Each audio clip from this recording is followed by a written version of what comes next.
There you go, you caught me with my pants down. Or shoes off, depending how you want to look at it. Yeah, no, I'm not quite ready yet, but I'm just trying to set all this up. It's going to be... Liam, hi, how are you? Thanks for joining. G'day, Ray. I'll be with you very shortly, as soon as I get all organised. You know what it's like. I drew up a new checklist, and did I use it? Apparently not. Oh dear, oh dear. Oh, I found my box lid too. I was looking for that. So we'll go back to the countdown in a minute. I just didn't want to be rude because I noticed that people were watching me when they should have been watching the timer because I forgot to put the timer up. But there you go. There you go. Look at that. How awesome is that? New checklist. So I better go back and I'll follow the checklist. And I'll see you very shortly.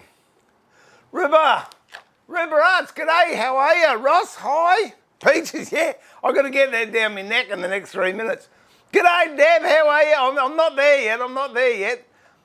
Kim, hi. Jerry, g'day.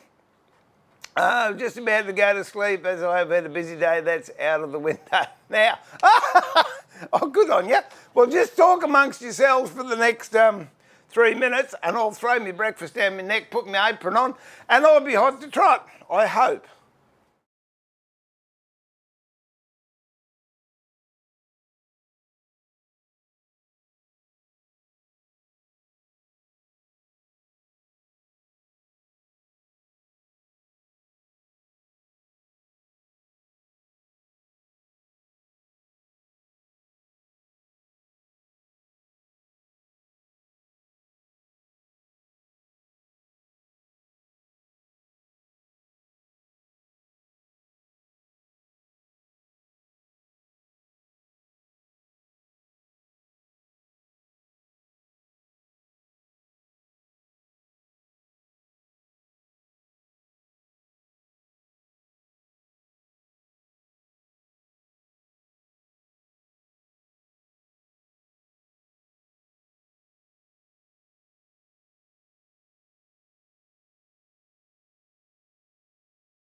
There you go.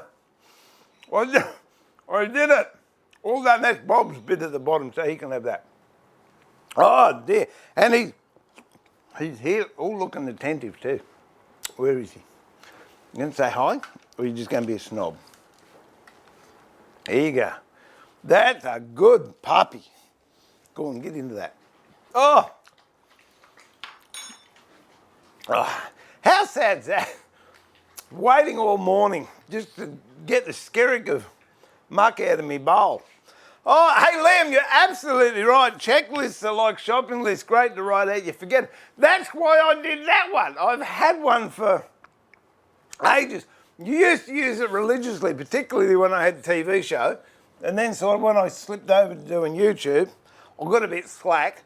And the number of streams that I've done and haven't turned the record button on doesn't worth rating a mention. Anyway, let me just... Where's this? I'll just get this battery. How is everyone? I hope you are well. Oh. Hey, got to show you this. I have been busy Vegemite. Check it out. Yeah, are you ready? Are you ready? LT Wood Products, g'day, welcome. Kim Allen from Georgia, g'day, welcome. Just trying to think anyone I've missed there. If I have, give me a heads up and I'll give you a shout out. The Cotswolds. Ruben asks, I am in. Look at this. I am just an avid fan of... So this is what I'm listening to in the workshop at the moment. I'm an avid fan of Agatha Raisin, especially when Penelope Keith reads them. They're beaut, murder mysteries. And I just pop them in the CD and then I just work and I listen to a good story while I'm there. So there you go. What are we learning today? Well, I don't know what I'm learning because I don't know what mistakes I'm going to make. But I'm going to fix some mistakes that we had last week. Oh, let me just get that bowl up there.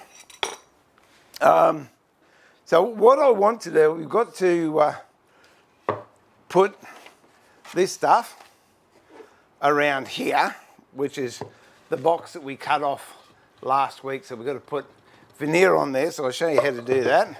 And last week in my exuberance, I was saying, it's funny because I went back and had a look at the stream. And I said, now, I don't recommend you use a power sander when you're working with veneer. I've used it for 30 years, and even I sometimes make mistakes. And then I promptly went straight through it. There. So, no, wrong one. There. So, there are several ways we can fix that, but I thought we'd be creative, and I really don't care. So I'm going to push the envelope a little bit and see if we can come up with something unique and turn that lemon into a lemonade, as they say. And start making, I've got some timber cut up here to start making the, what's that big word? What's the big word I'm looking for? Means second, or second last. Not pentagonal. Oh, what is it? It'll come to me later on. Pen something or other. Anyone know? Yes, it's lovely. I'd love to go there. But, oh, that annoys you. No, the Cotswolds I'm talking about. Oh, what's the word I'm looking for? Doesn't matter. The secondary plinth. Because I've decided by fixing up this, if it works, I want to have a little plinth there of jarrah, and then I'll have a stand underneath that in ebony. Oh, I'm stuck. Not pentagonal. What is it? Oh. Oh, well, anyway, doesn't matter. That's it! Penultimate, thank you, David. I knew it started with a Z. Yeah, the penultimate plinth.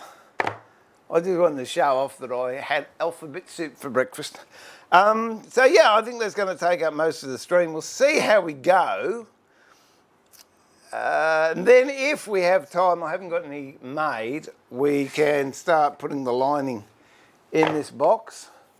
And, oh, that's what I'm going to show you. Check it. I have been busy, busy little bee. Those of you that have been following the saga, look at that, you ridiculous dog. Look. New bed. Where's he sleep? On the floor. Get on your bed, you sausage head. Look. Clean floor. Bob, I hope he doesn't get agoraphobia because he's just going to get black. Look how tidy the workshop is. Oh, I've even got my presses over there set up, got little scrolls. I've got to put in that bench there's got to be 2 shelves, which means I can put more rubbish in there later. Even the router table's reasonably clean. It's only got a few veneers on it. Little dusty, and I've got my, whatever you call it, up and downy sander there. A reciprocal sander, that's it. And then we're back here, but I'm not there, so I better move back. Oh, look, even the floor. Look at the floor, the bench. I'm just wrapped. I will not show you the machinery shed at the moment because, well, will it reach? No, it won't reach, or else I'd show you the machinery shed. It's a mess, but it's smaller than this, so that'll get pushed out. The classroom's coming ahead good. I've plastered put plasterboard up on the toilet that I was building up in the top shed. Got the first coat of plaster on that. Want to get that finished this week. Get the plumber in so we can finish the toilet, and I'll take you up there and show you that later on. Oh, yeah, I'm not answering that one, Stephen, because I'm not allowed to. Wink. Ah, dear. Where are we up to? How did that inlay turn out? Oh, there you go. Let's get it on there. There you go. So you've got that black line all the way around there now. So it just sort of accentuates whatever you're doing, and I think it looks quite nifty. Let me just move this one. I'm trying to sync the 2 cameras. There you go. Yeah. So we've got to leave that for the moment, and we'll move to this side of the box.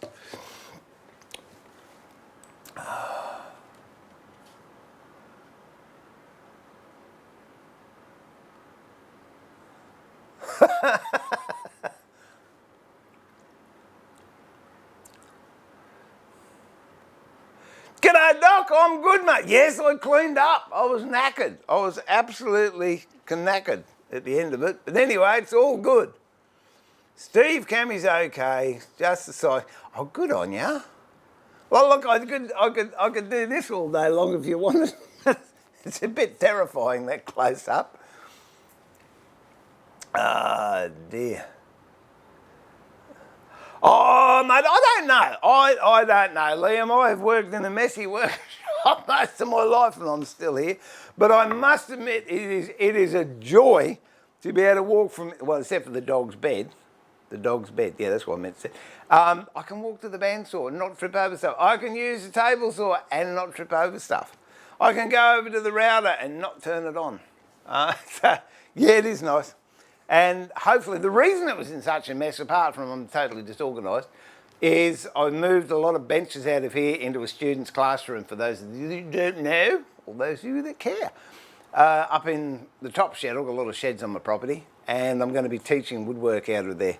And I don't know if you saw Facebook, but I've been cajoled. No, I've been hired to demonstrate at the, what was it? Timber Tools and Artisans Show in Brisbane for 3 days, which is next week. And yesterday I had the actual privilege of the a lady who's doing the promoting, who has a promotions company that does it.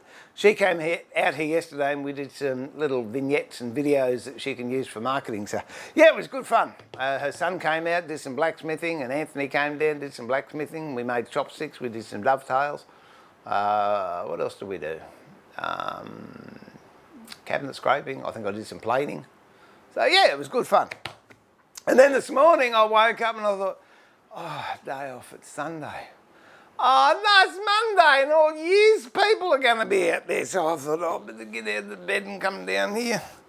No, it's a joy. Yeah, you people, get me out of bed because I'll get up all excited because if someone's going to listen to me, because Bob doesn't listen to me, my wife doesn't listen to me. Hope she's not watching.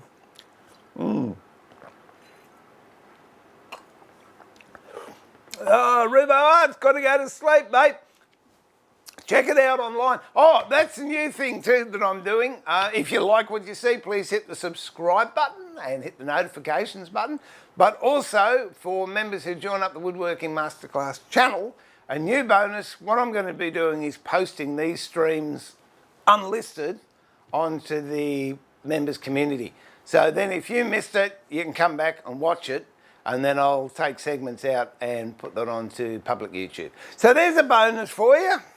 See, if you can't sleep and you're an insomniac, you can watch me, guaranteed 3 minutes, you'll be fast asleep. God. Yeah, it's terrible, isn't it? Dead, that was. Thank you, Stephen. Yeah, look, I'm happy with it. A couple of bits and pieces we've got to continue to do, but I sorted some jobs out that when I get this one finished, I can finish those. Where's Mr. Herring? Because the music stand is not amongst it. But no, I should do the music stand just to shut everyone up. What are we going to do first? Okay, look, I think we'll do this. We'll do one of these first. Then I'll try and fix the stuff up. Emphasis on try. And look, if it doesn't work, absolute worst case scenario, if I can't fix it, all I'm going to do is drop a router in there, take all that out, and I'll redo exactly what I've got there. But I just thought, no, let's just be a little bit artistic and push the envelope a bit, and we'll see what we can do. No, you stay there. Go on. I'm just going to sharpen my pencil because I've got a pencil sharp. And I can walk to the pencil sharpener. How cool is that? I'm impressed. Looky that. I should move it back around here somewhere. I don't know where I can put it though. Okay, usual thing with veneer, upside, downside. That's the downside, that's the upside. And I'm just going to do this. So when I cut a piece off, I'll know which is up and which is down, especially with thin bits. Ruler. And for those of you that are just following, if you're going to cut veneer or anything thin, if you get a little bit of, that's 240 wet and dry carborundum and double-sided tape on the back. What that does, if I just use that ruler shiny side down, it slips, but with that 240 grit on the other side, it doesn't slip. See how that actually moves the veneer? Good little tip.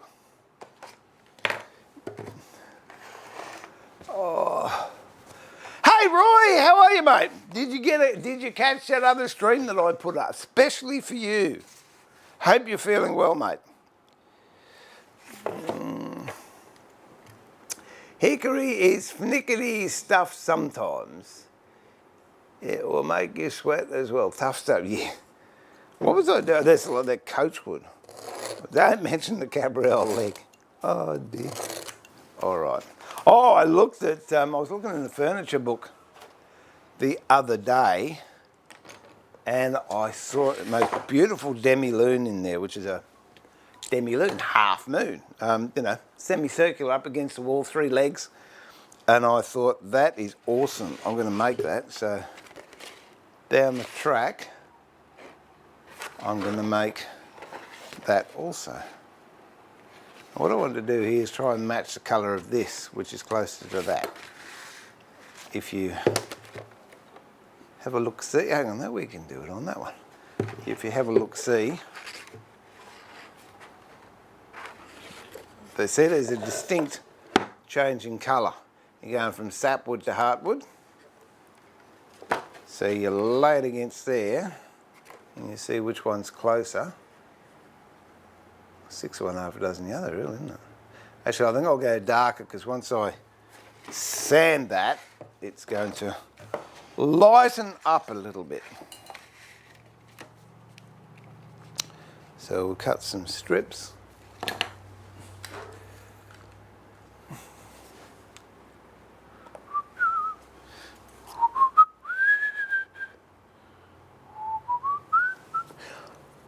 I don't think, did anything happen in the week?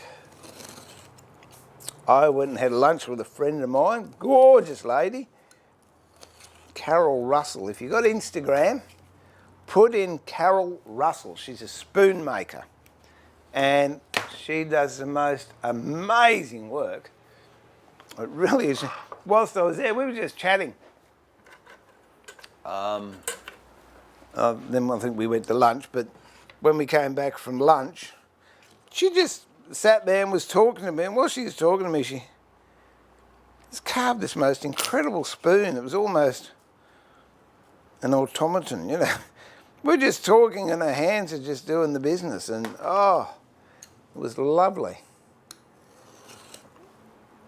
So I think that was the highlight of my week. Thanks, Carol. I know you're not watching because you're most likely teaching. And then what? Oh yeah, then I went out and I had a coffee with Theo. That was nice. We caught up. He wanted to go for a run in the MX5, so we did that, which was fun. And I think we might have had a couple of coffees at the same time, which happens a lot when he and I get together. He's going to be demonstrating at the same wood show as myself, so that's going to be fun catching up with him. And a shout out to the guys at Record Power. Mike Davies, if you're listening, watching, thanks for your support, mate, really appreciate it. Record Power are going to provide the tools for me at the Timber and Working, and no, was it? It used to be Timber and Working with Wood show. It's now called the Timber Tools and Artisans show. And I'm going to make one of those Patras like that. I don't know if I'll do one each day. It goes for 3 days, but I'm only doing 2 days. Because I'm old and I can't do 3 days. No, I've got some other stuff on Sunday with Susie. So gotta spend time with the missus. She's the one that's got the keys to the coffers. No, it's not true either. All right, let's see if we can get nice 45-degree angles here. I'll show you how I do it, which isn't necessarily the only way you can do it by any means.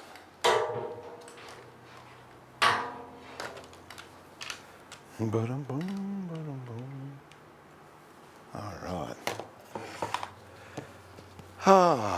Who's saying what? How deep are you standing in the stuff you moved? How deep are you standing in the stuff you moved? It always ends up on my bench when I'm clean. Oh, listen, Deb, yeah. Oh, look, I could draw a map. My goal when I got the big clean was, first of all, clean my bench here. Then clean this bench here. Then clean that bench over there. And then clean the router table. So, that was the plan. I cleaned this bench, then I cleaned this bench and put it all away. But when I got to that bench, all the rubbish from there ended up on here, but it overflowed from here, so I put it back onto here. And then when I cleaned the router table, I took all that stuff and put it on that bench. So, yeah. Someone once told me you should touch a piece of paper once. Pick it up, file it, bin it, put it wherever it's meant to go. Good in theory. Not real good at practice, but here we go. All right, so I'll just use a combination square. Excuse me. Actually, we'll do this reverse. The pencil's on the back, so I'm going to cut this on the back. And just make sure that it's up against the fence here, like that. And that, you've got a nice straight edge, so when you're cutting, you don't roll it off the edge. Oh, I did a good thing, but that was dumb, wasn't it? Because this is my, hang on, wait a minute. You know, this kept on, oh no, that might work. This kept on falling apart. Well, I taped it to the leg off. We'll go over here. I taped it to the leg of the tripod, which is really good, but seeing it's a mobile camera, I've just realised this is a waste of time doing that because I need to have it so I can pick it up and move it around.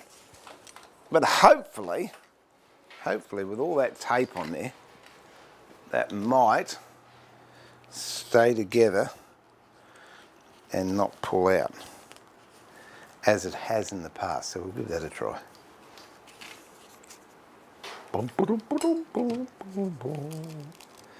Okay, let's go there.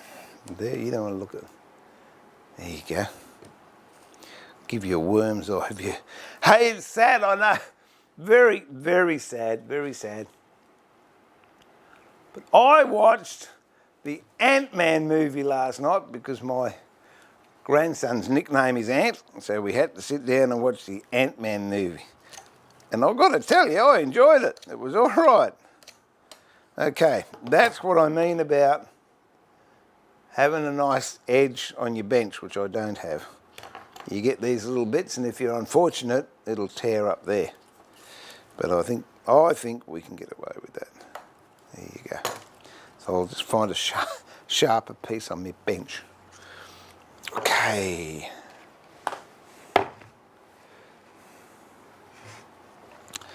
Place that in the corner there. Mark off this corner. Now the idea, which you will see very soon, of having a wider bit than you need is if you cut it short and it's a bit short, you've got the depth here that you can push it in a little bit and that'll make up for any shortcomings you have.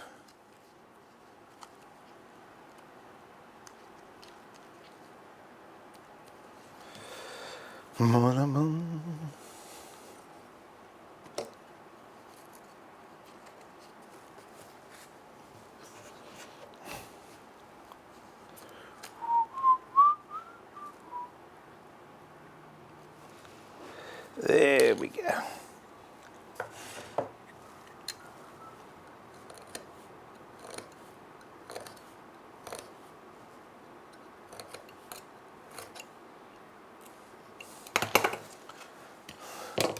Okay, so if I cut that short, which I didn't, but if I did, I can actually push that up. And you see how when you, okay, say you're short, it doesn't quite reach. You've got enough fat here because you've got it wider than you need. You can push it forward, which will bring it into line. So that is all good. I'll do another one.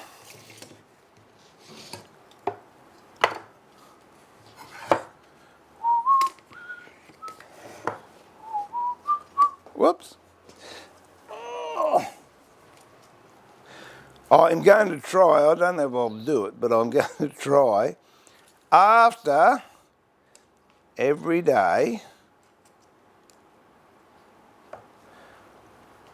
I'm going to vacuum up the floor.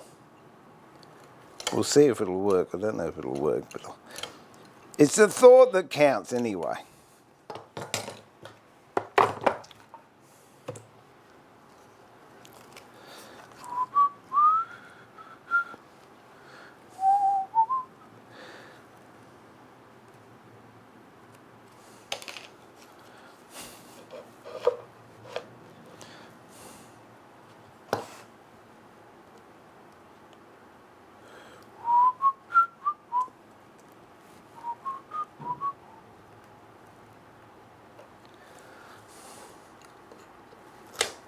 You notice when I'm working with veneer I don't talk as much? That's because I have to concentrate.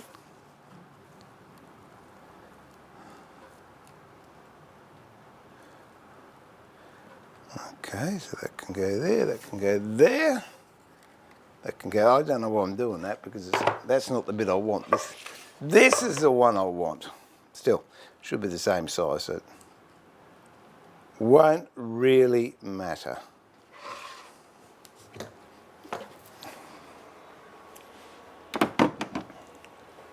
It just needs to come back a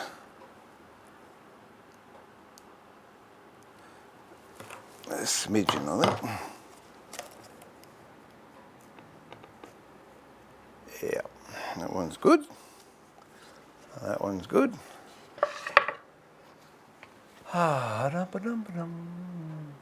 It makes arguably the best. Yeah, the closest we got over here, Paul, we use spotted gum. Great name, rotten timber, but it does make good axe handles and pick handles. But, if you get a splinter from it, I've got some around here somewhere. It's pretty veneer. It's a greeny goldy sort of colour, I suppose you'd call it. Whoops. Did it again. That's all right. But I like hickory. Is hickory what you smoke with too? If you're doing a barbecue or something?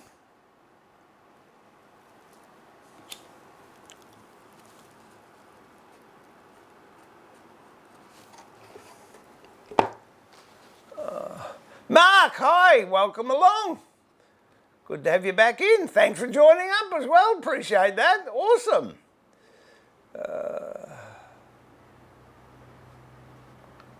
You need a fast car when you drink that much coffee so you can get to... No, I'm lucky I don't have that complaint. I just sit and drink coffee.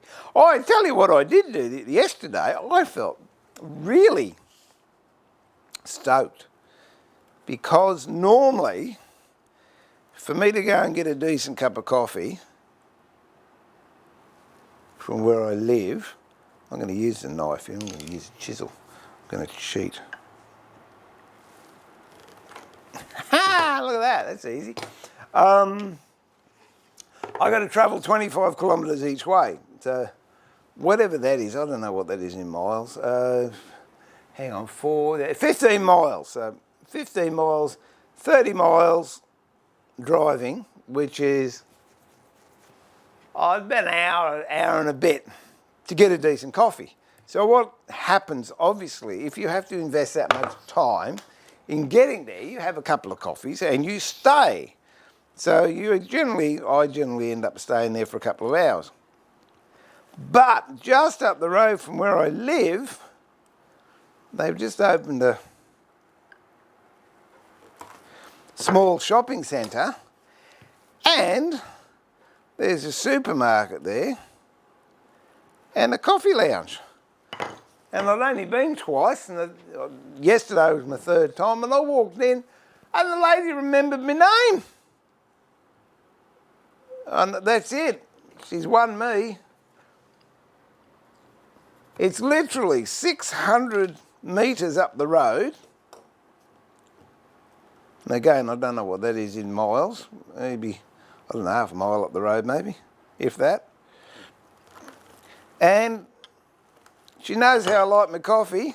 She remembered my name, so she's won me. Okay. What am I doing? I've got brain, you know what. Steve, you're working on the top knot. Oh, thanks, Deb.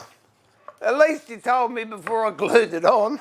I'm going to smash that bit. No, we're going to do something I've never done before. Let's get a job and finish it. No. Oh, look what I made. I'll show you that in a minute. What am I looking for? Where's my paper? Oh, look at this. I have done so many things around here. Even fixed up the paper dispenser so it doesn't fall from together.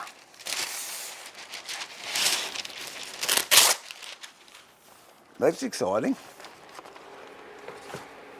And I had these made for, there you go. Got those made up for the show. Where do you get that straight? Offering specialty courses, box making, marquetry, French polishing, furniture restoration, carving, texturing and basic blacksmithing. Yes, and I know I spelt course wrong. Someone pointed that, there you go. Someone pointed that out to me after I got them printed, and I said, well, thanks a lot. Why weren't you there when I actually got them printed? And I know how to spell course, but it was one of those dumb things that just happen when you least expect it. All right, got that. Need to get a platen, which I shall get over here. And we'll set this back up here. There we go.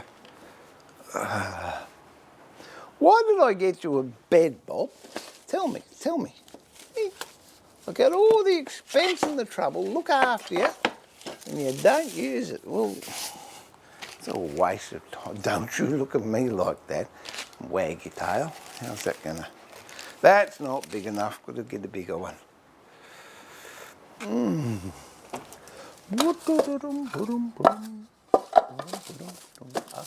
That looks big enough. Oh, I reckon that'll do the trick. There you go, that's what I want. That's what I want.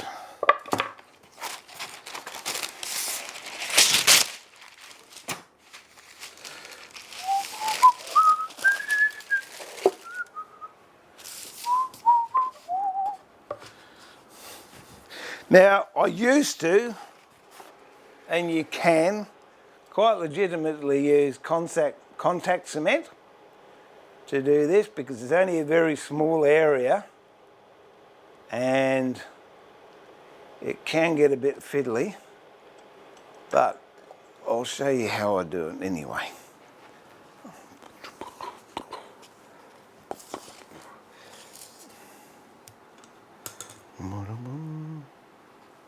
G'day Dennis, how are you? All the way from Dawes. Geez, I'm getting a lot of people from the UK today. That's exciting. My sister's going back over there in April, I think. I've got one uncle left over there and a few cousins.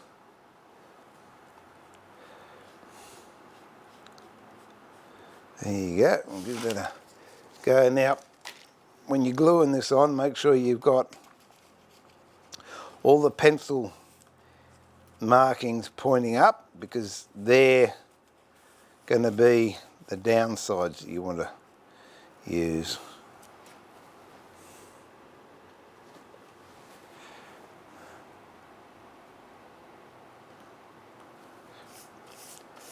Give them a lick of glue. Whoops.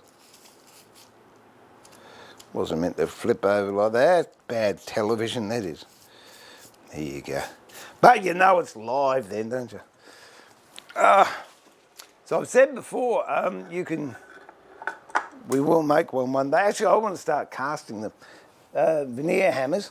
If you're doing a little edging, great little thing, just get a cross peen hammer. Works a treat. put that on, make sure you get into the corners. And you want it just over the edge, just a fraction, because we're going to clean that up later on.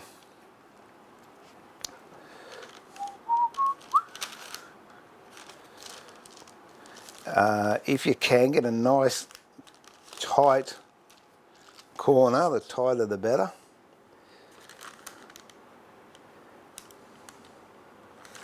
There is another way of doing this, but I've gone this far doing this way, so we'll just stick with this way for the moment. And then this last one we just poke in.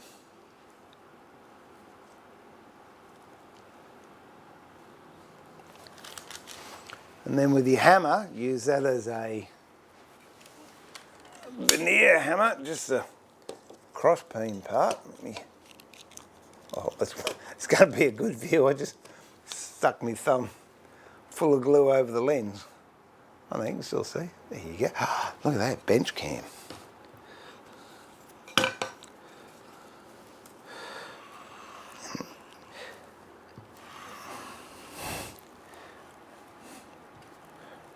Right up into the corner.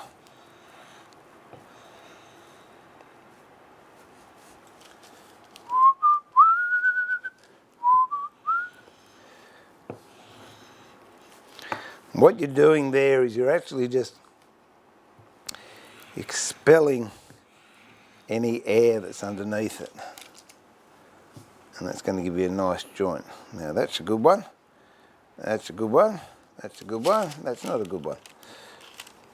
We'll just spend a bit of time working on that one. Okay. That's got him now. So that's it. All reasonable corners.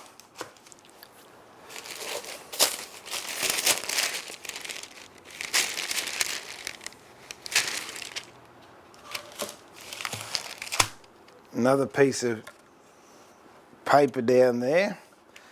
Place that on top. Where's the other one I've got that was too small?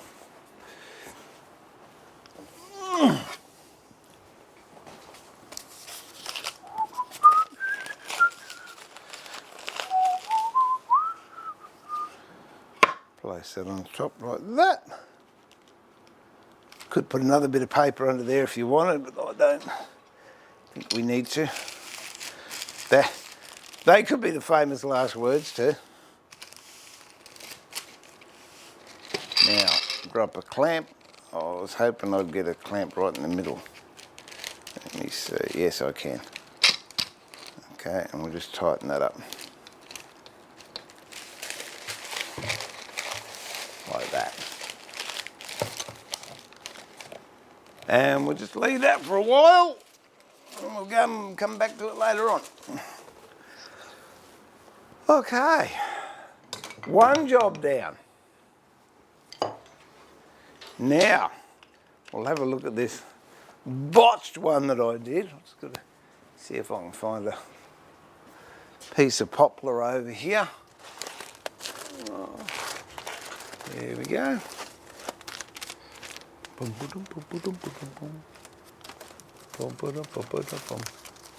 Can't remember which bit I used now. Oh, bear with me, I'm just going through a stack of, here we go. That'll do. That's what I need. No, you can stay here. You're not going out. You can go out if Mum comes in. Yeah. What I want to do, what I thought would look really cool. Oh, hang on, let me let His Royal Highness out. Oh, you know you're a pest, don't you, Bob? Come on, let's go.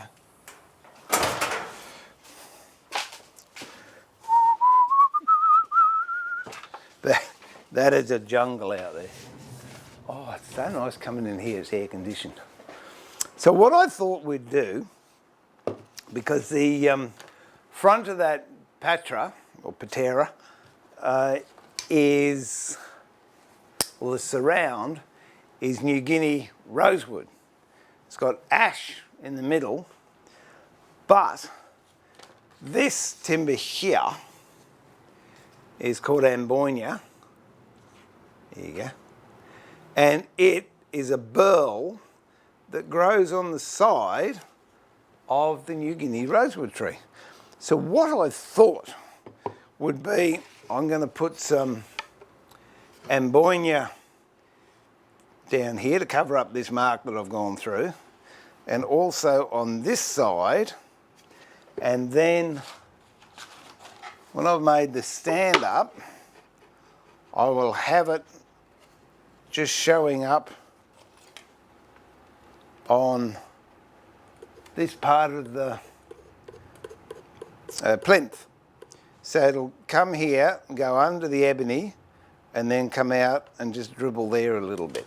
I don't know if it's going to work, I don't know what it's going to look like, but I just saw it and I thought, oh, I like that, we might give that a go.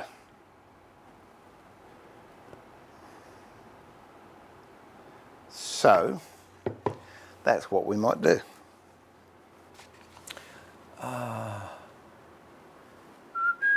Hey Reginald, Wood Expressions, g'day, welcome. Justin, whoops, I've been ignoring everyone, haven't I?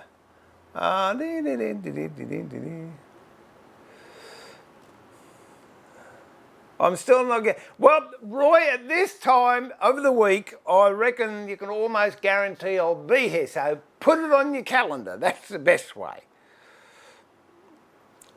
Hey, you poppin' doc. Had all your coffee in one day. G'day, Ben, how are you? Mate, are you going to the Timber Tools and Artisan Show in Brisbane next week? I'll be there on Friday and Saturday. Liam, leave the electrical side of it. Yeah. Although I am qualified to test and tag. I do have that. I don't know where my... It was funny, because I don't know if you have test and tag. I think it's in the UK. And I'm not sure if you have it in America, but they've just introduced it. It's just another way of making jobs. In Australia, and anything, if I open to the public, like the classroom, if I'm doing a demonstration, or if I'm taking my truck somewhere where it's accessible to the public, I have to have everything tested and tagged, which is rubbish really, but anyway, that's just my opinion.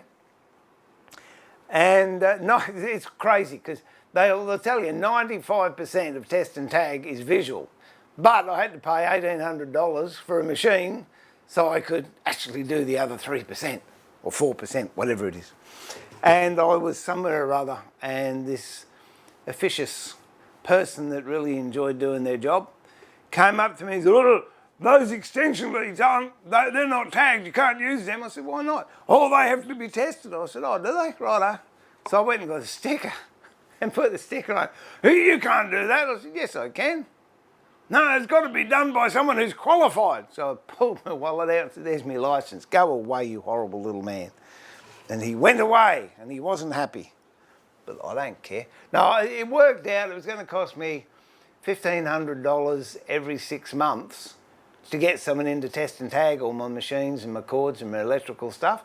I thought, oh, I'll go and get a licence myself. And so basically I'm just doing it for myself. I'm not going to do it for anyone else. But that's it. So yeah, I don't mind doing some electrical stuff. Not fussed with three-phase, don't know anything about three-phase. Hi Steve, I've been loving this box series. She's too late from the UK as early starts in the morning. Well, I hope we don't keep you asleep at work, but I appreciate you staying awake, Julian. That's good. Ah, right, yeah, that is the smoking one. I got you now, Doc.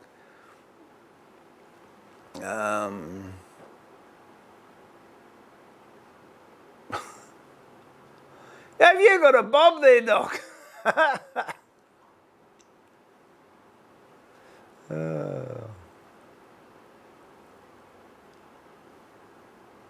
What's the weight of that Warrington hammer? Which Warrington hammer? I don't know. I got, funny you should say that. I bought seven Warrington hammers the other day for blacksmithing. But this one here, this was just a cheapie. I think it's maybe an 8 ounce, might be. I don't know. Not very heavy. The price of clamps have gone stupidly high. Well, don't use clamps. Use rubber bands. Use masking tape. Use rope with a stick twisted around it. Use hot glue, then you don't need clamps because when it dries it actually pulls the job together. So stop whinging, Deb. No, you know I love you. Well, I mean, yeah, look, you can make your own clamps, easy enough, depending what you want to clamp. You can, if I wanted to clamp this box together, I could make a box, a board, a bit bigger than this, with 3 sides, and then a loose side on this side, and then I could slide a wedge in. As I drove the wedge in, it clamps everything up. Because you look at it, they didn't have clamps in the old days like they've got nowadays. That's always my saving grace. I look at furniture that was made in the 1500s, 1600s. They didn't have the technology we've got nowadays. And they did beautiful work. They did some rubbish work too, but that hasn't survived.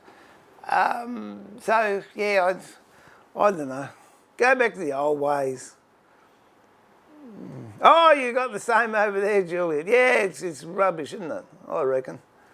Hopefully I can make it to the show next week, Steve. How much is entry? Whereabouts is the show?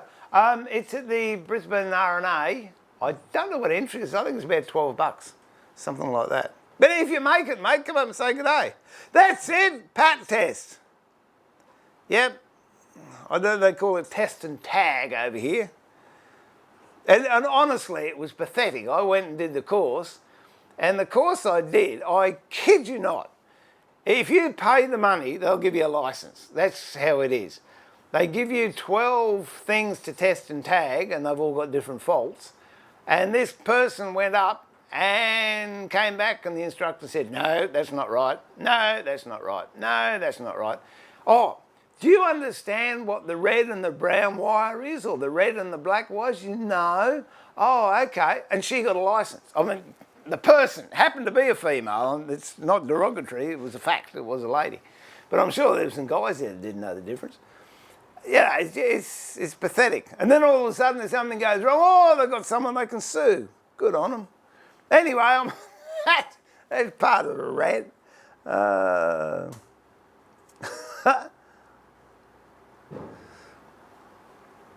Oh dear. Well, it's just practice. Make another axe handle, mate.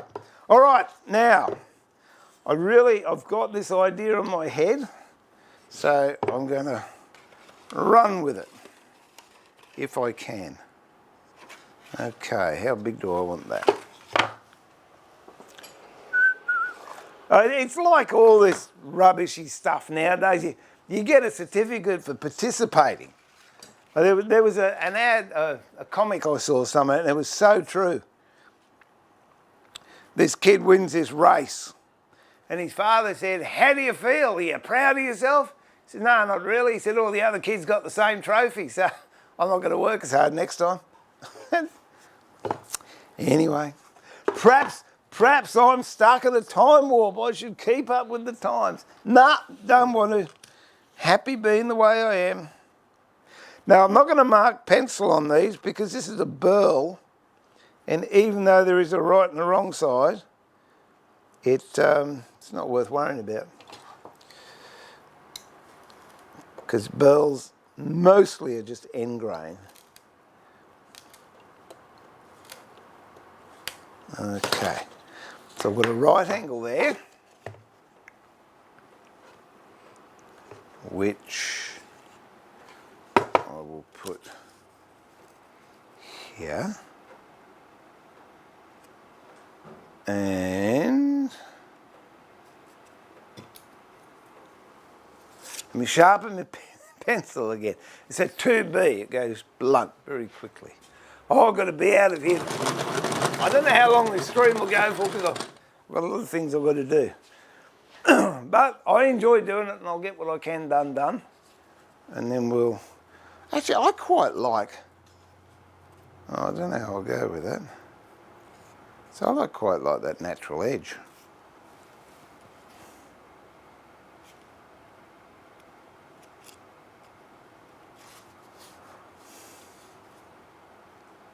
we go to there.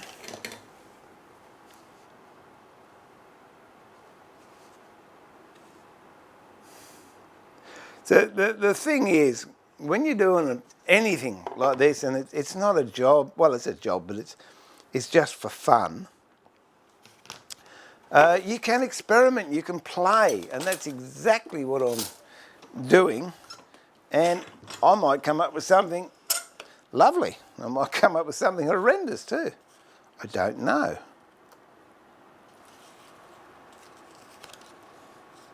Ooh, I tell you what, I like that.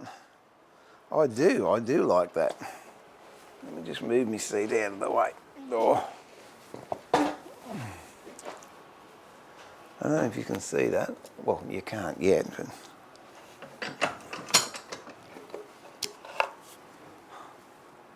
Putting that down the side like that, that's pretty all right. I like that.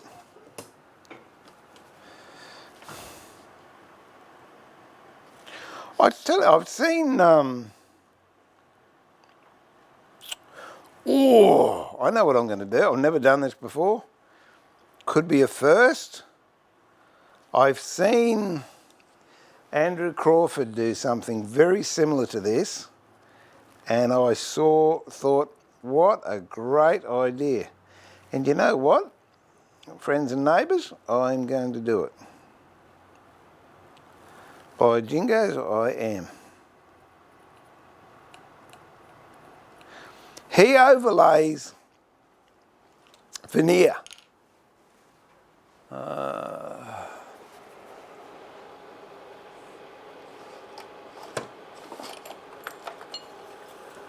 If you ever go to his website, he's got some brilliant jobs that he's done, and he's overlaid veneer on top of other veneer, and it gives it a real three-dimensional look. I'm going to do that with this. Now, which is that? Okay. This is just super glue I've got here.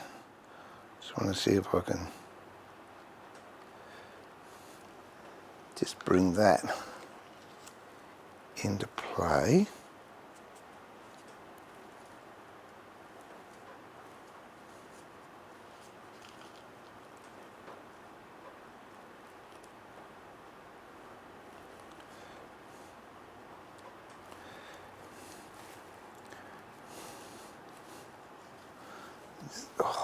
That looks super. There's a horrible feeling when it gets on your skin. Yucksville. Oh. I am. I'm truly excited about this. I like trying new things. Okay. We'll just leave that there to glue for a while.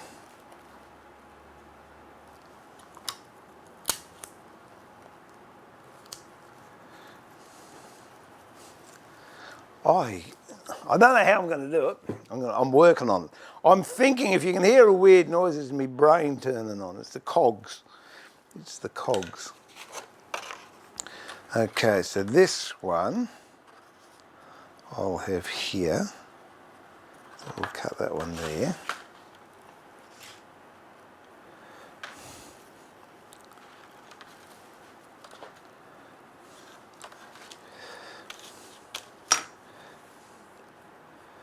Okay.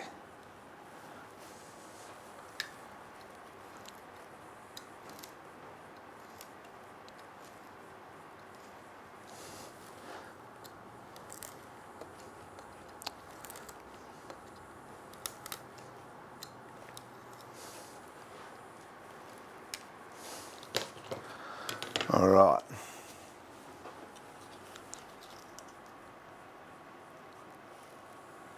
Just like that. I'll show you in a minute. Hey, that is going to look PDA. Pretty darn awesome.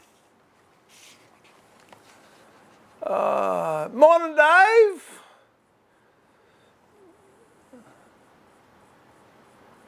Where are we? Morning, Anthony. Yeah, that's true, Deb.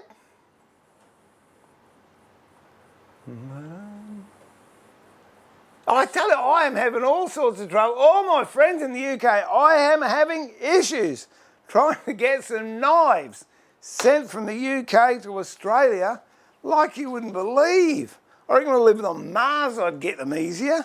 Just ordinary craft knives like that. Huge amount of postage. If anyone knows anyone over there that posts stuff, it'd be good. Stupid stuff, to be sure. I mean, I just got down chasing 180 down through a pen with 3 angles of bulls and so oh dear.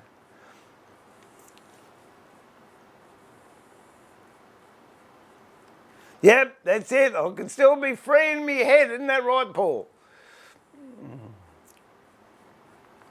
Oh. Morning, Brian.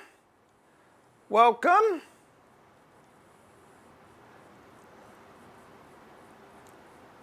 Oh, yeah, they still get you, mate. They'll wheeze you out wherever you are. Unbelievable.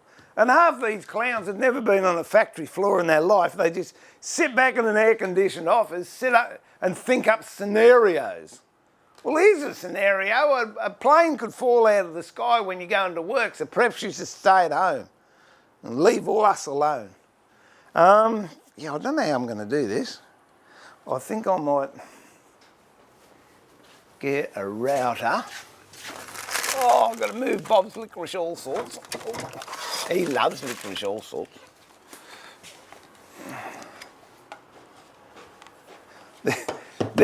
This could be an absolute debacle, or it's going to be pure genius. I'm hoping for pure genius, but I'm leaning towards debacle.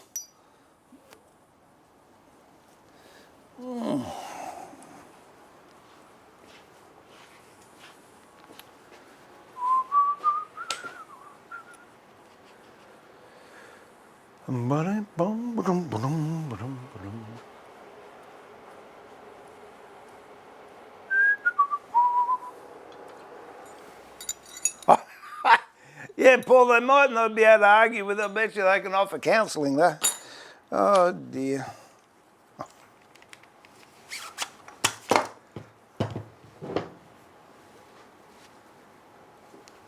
Yeah, isn't it fun, all the things we used to do?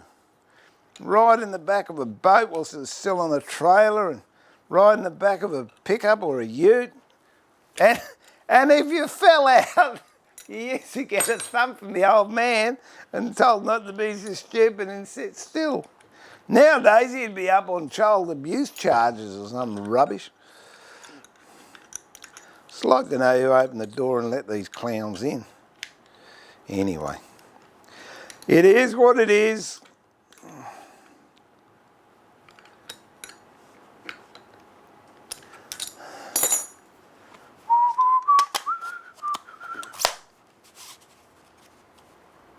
Okay. Now what I'm doing here, I've got a very, oh, not super small, but it's a small router bit, and I want to cut that. You know the downside of having the tidy shed? You haven't got any scrap you can use. Wait one. I'll just grab a bit of, better to have some rubbish out here somewhere.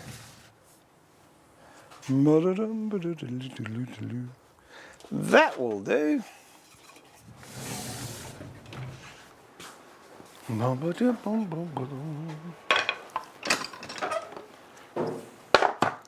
So I'm just going to do a test cut on this, and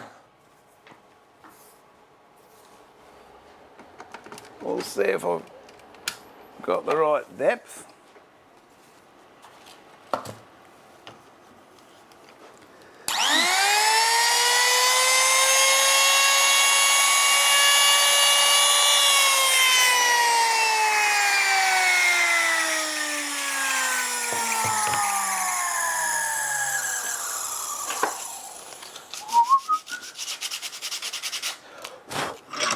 think I might have gone a little bit too deep, but we'll have a look. Come here. There we go.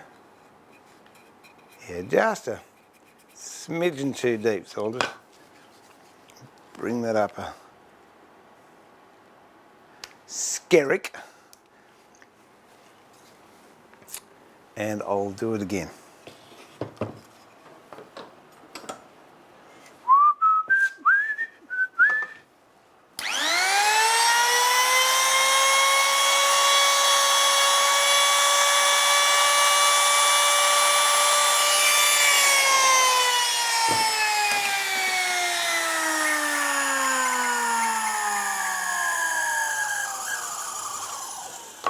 That's a wee bit, it's a wee bit shallow. We might just, smallest of small.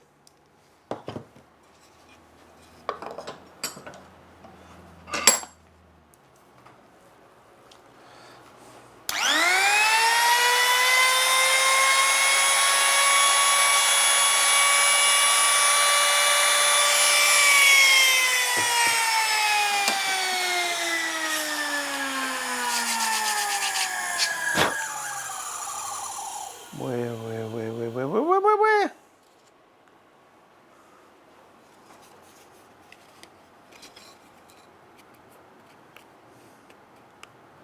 That's pretty good, I reckon. That's pretty good. This is a great addition too if you've got one of these trimmers. All I did was got some perspex, took off the bottom guide plate, bought some longer screws, put this perspex with a little knob on it, gives you far more control and makes it a far more versatile tool to use, especially if you're setting hinges or doing inlay work and you want to use a router. So there's a little trick for you.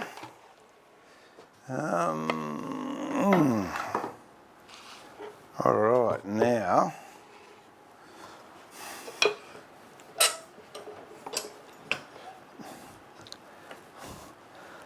I've got to, Deb, where'd I put it? Where'd that other piece go? It's on the floor, don't panic. Oh. Okay. So what I'm going to do is cut down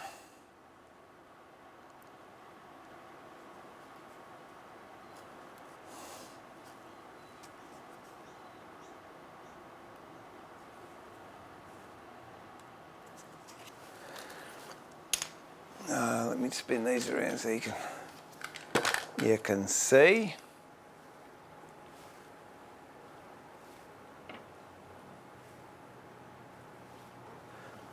I'm going to cut down,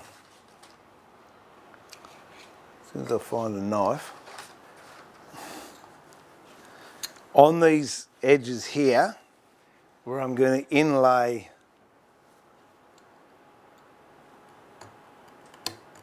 that. Pop it in there, give me a bit more stability. Where I want to inlay that bit, and I should have brought my different glasses with me.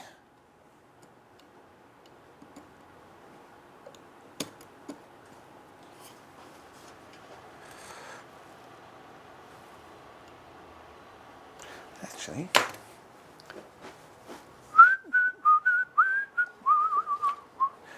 Colin Clinton's gauge will do the job admirably. It's a cutting gauge.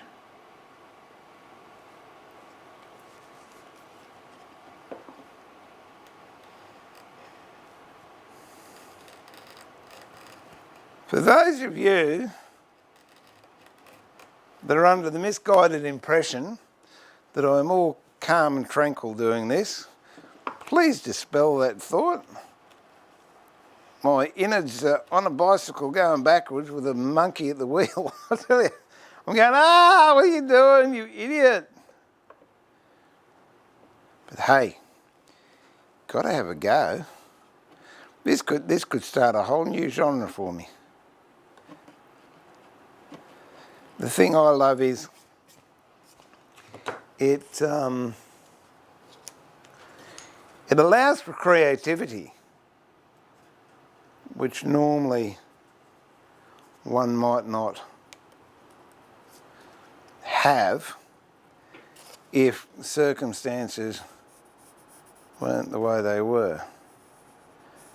Okay. So what I'm going to do is I'm going to router this bit out here, to the depth of the veneer, and then I'm going to feather this ridge into here and then put the veneer on the top. And that way it will come out, you'll have an edge here, but it'll be flush to these parts here. And this is a first for me, so I better have a drink of water.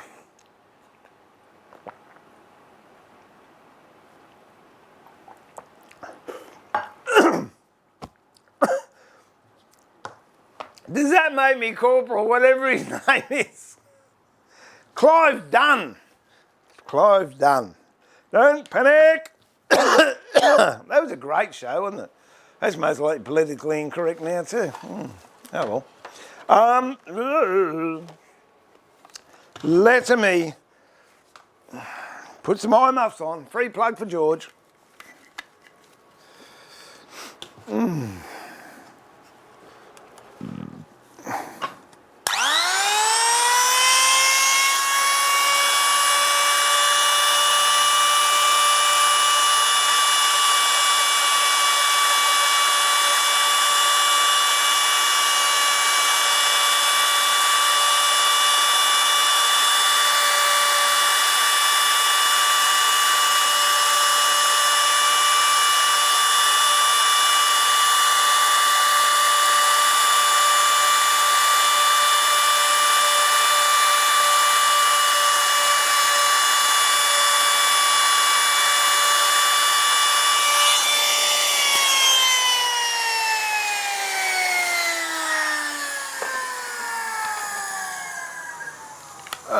All right.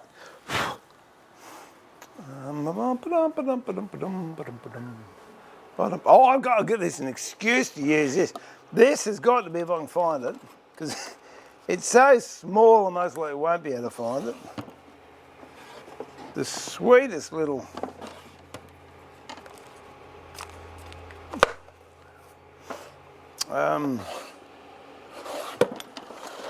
cordless router you've ever seen.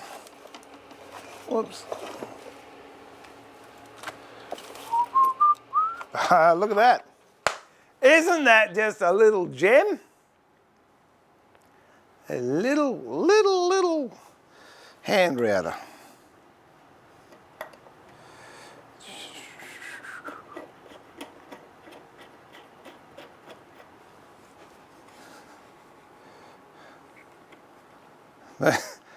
No, that's not a router. This is a router.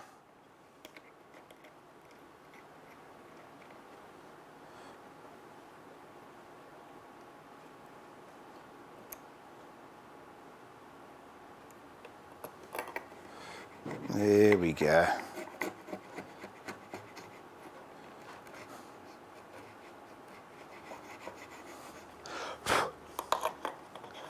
I'll just clean up this.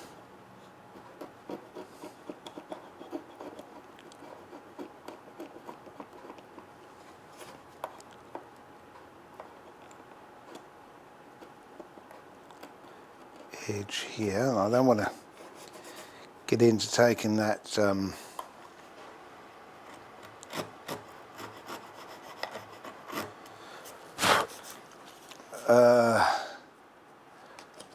edge off the, what do you call it, off the ebony.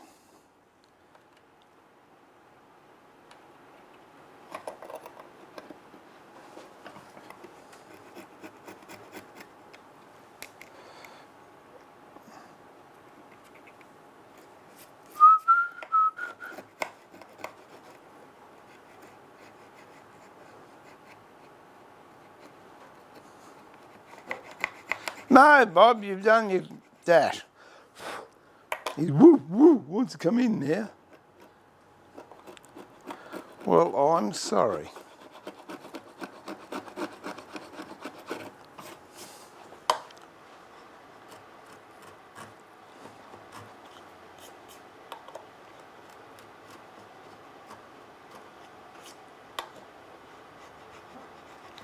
No, you can stay out there.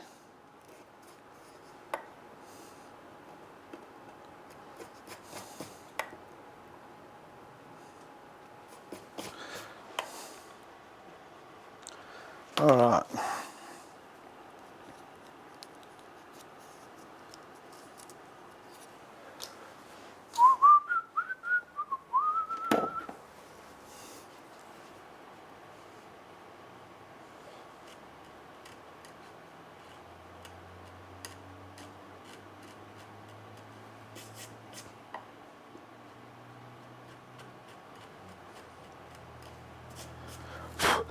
I am quiet, aren't I?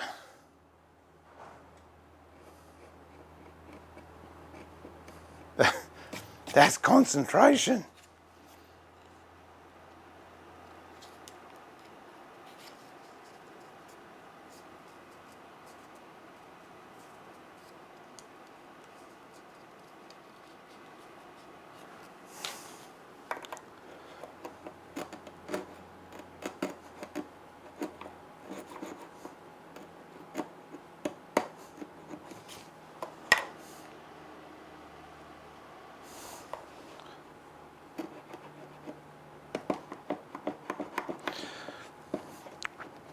And again, it's a lovely thing with high glue.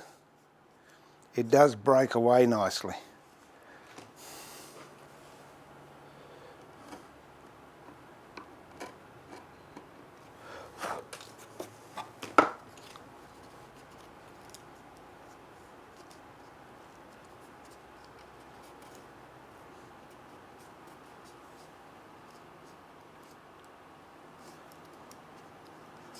I think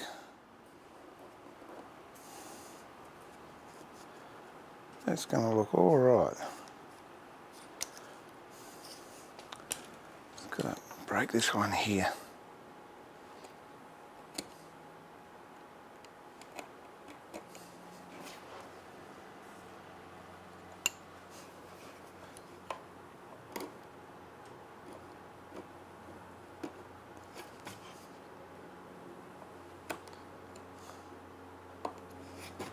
I'll be with you in a minute. I'll have a break because my stress level's through the roof. Oh, that's awesome. I like that. That's going to look good. Let me have a chin wag. What's this box going to be for anyways? Nothing, mate. I just want to make a box. Just playing. I think whatever he wants it to be, Paul, he started as a demo of Veneering. Yeah, that's about it.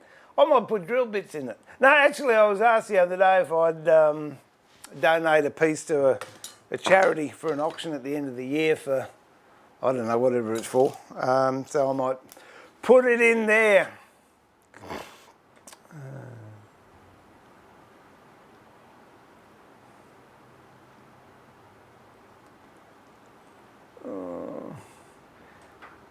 Yeah, you're right, mate.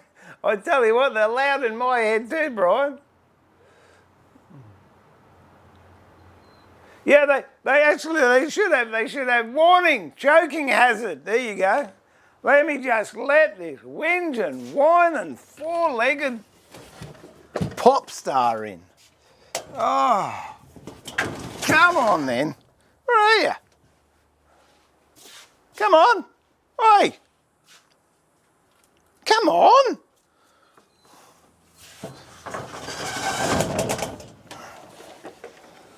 Oh, you right now? You're going to stay here?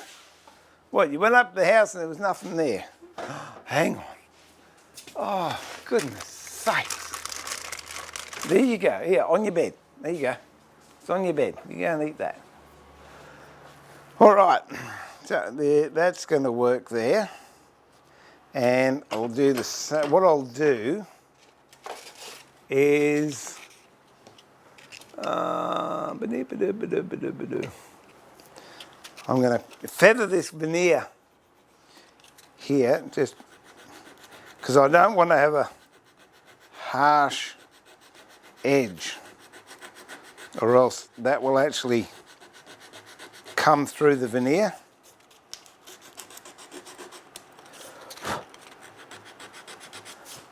Actually, I might even be able to do that with a chisel.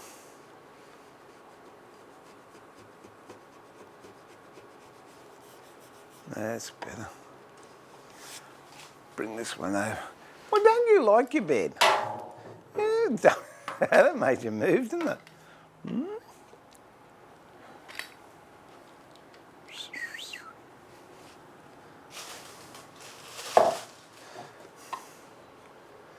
So all I'm doing is just feathering down this veneer edge here. It's going to be covered up, so it really doesn't matter, but I just don't want to have a sharp ridge, because that will translate through the veneer and look a bit ordinary.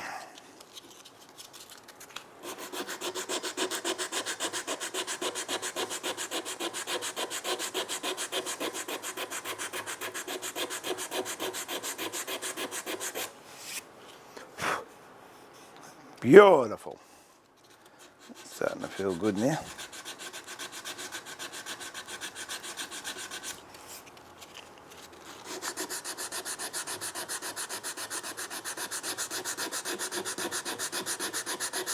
And it doesn't matter if you go across the grain or against the grain with this, because it's going to be covered up anyway.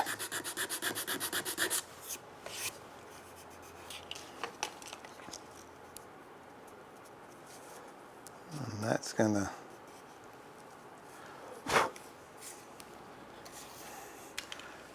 I had my my marquetry glasses, whoops, on the other day, and I was talking to someone while I was in the truck, and I must have taken my glasses off, because when I went to look for them, I couldn't find them. And then when I jumped out of the truck, I found them. Because when I stood up, my glasses were on my lap, and I stood up, they fell onto the road, and when I jumped out of the truck, I landed straight on top of them. You can't help bad luck sometimes.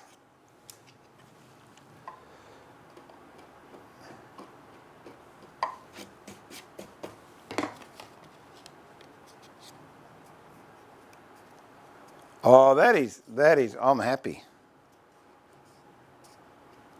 I'm a happy chappy with that. All right, now, we'll do the same on this corner.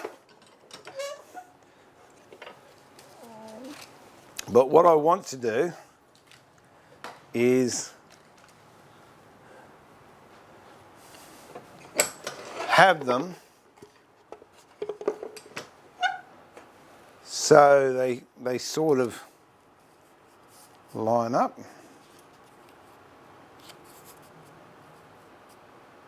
So I think I'll have that one there, which means that I've got to cut that one there, which I shall do now.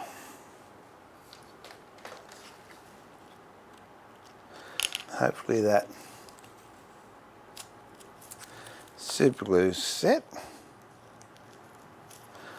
I don't use it often, but it really is nice to have the option of, it's all right, Bob, an adhesive that goes off really, really quickly.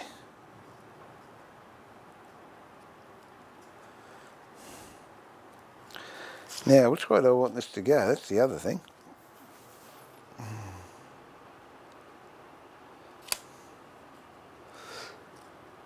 To there.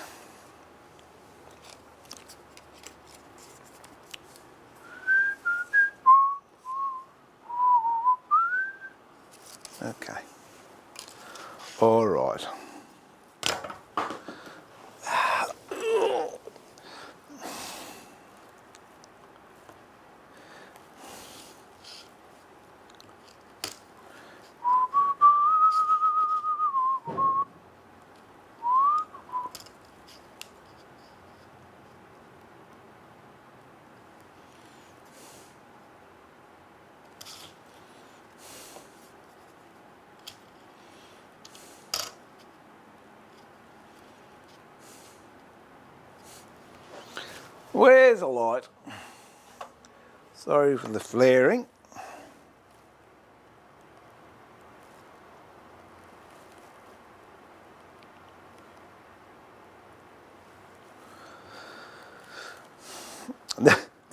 This is when I wish I was not left-handed.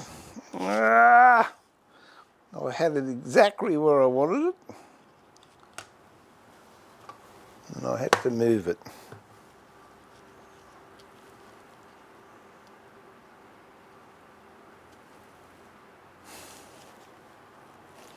Okie dokie.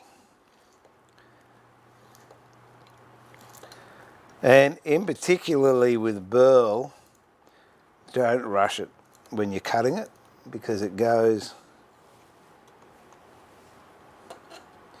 in all different directions, and if you put too much pressure on it or force it, you can get chips that come out.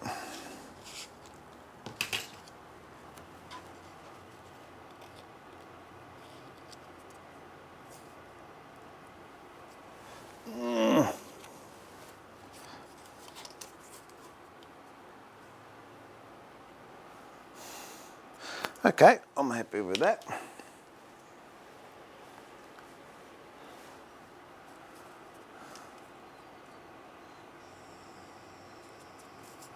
Might just got a little crack. It's not a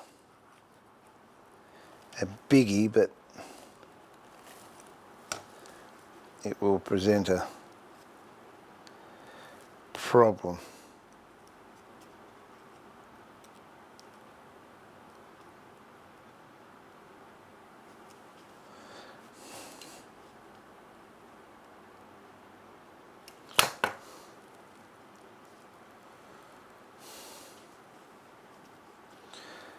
You've got to get this spot on 90 degrees, or else you're going to have a gap in the corner.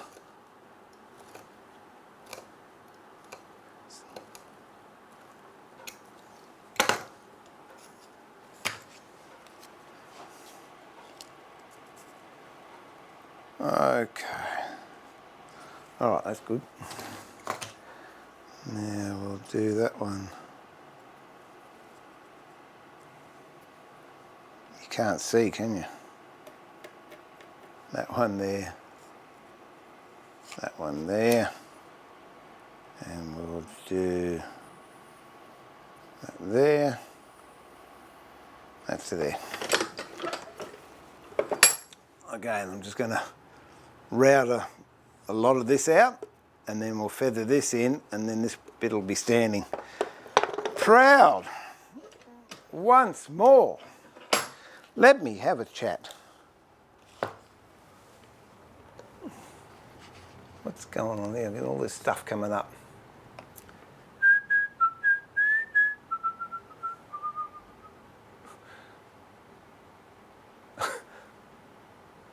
He slobbers on stuff though. Have I seen Barrett's little adjustable block plane?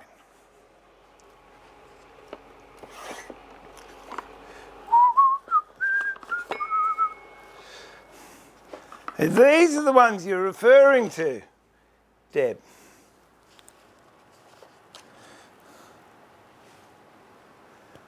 A little block plane.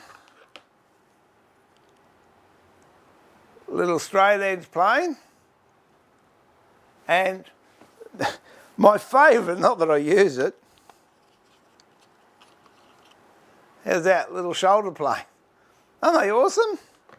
And then that's a bit big. I used that when I was doing archtop guitars, and that one too. Like these don't get much of use anymore. They're too fiddly. I prefer to use a chisel, but yes, I think they're extraordinary. They're good value. Why anyone would think of making them, I don't know. I haven't worked that out yet, because I just think, yeah, they're cute, but and they nice little presentation box they come in. All right. Well, they're my little planes. Oh, Oh, I just found another knife. Awesome.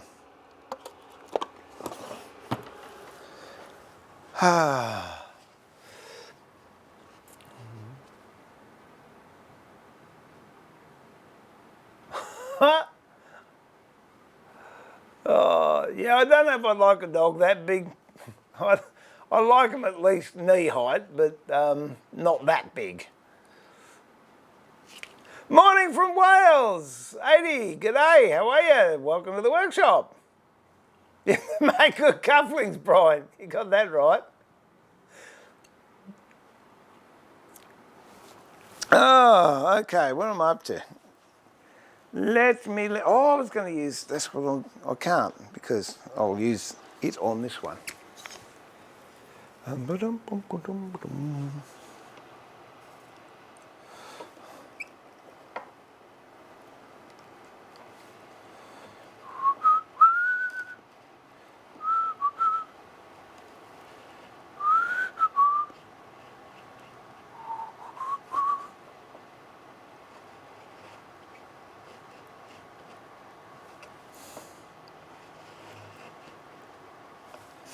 There we go, and this one here.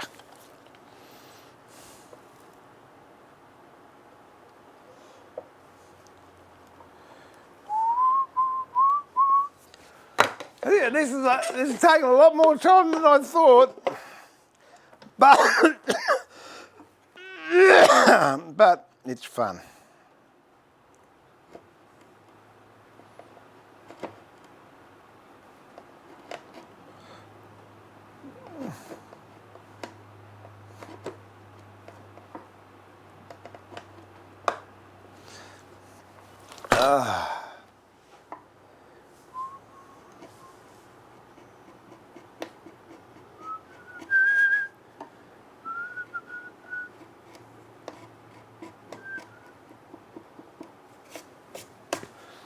Okay, where's that noisy router?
Quarter-inch chisel. Where's my 1/8" chisel?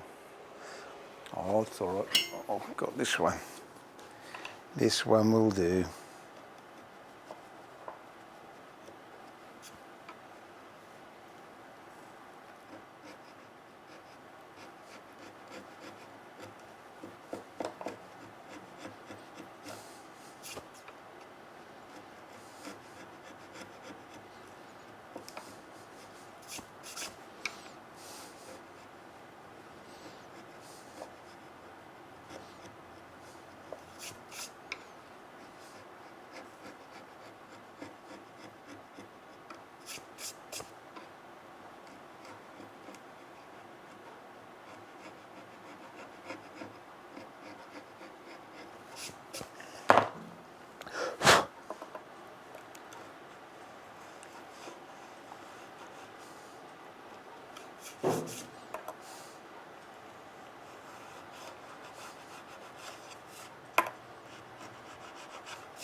There we go.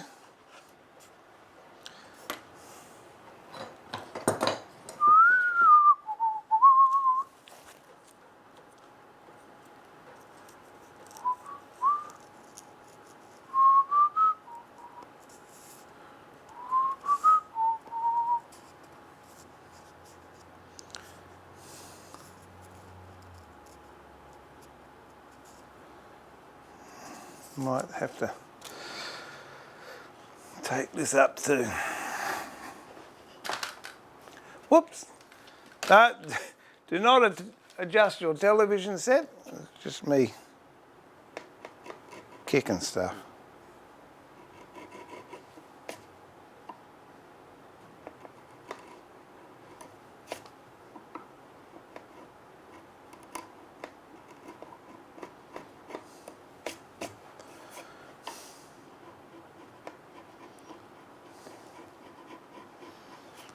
There's a scraper.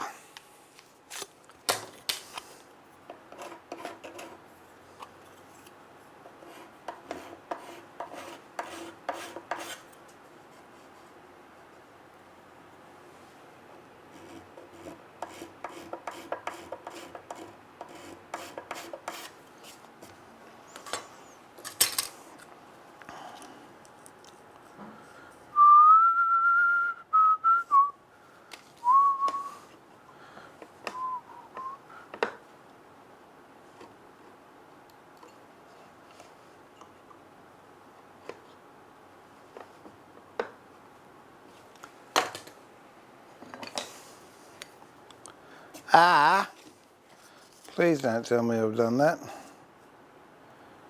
Whoa, I think I just dodged a bullet then.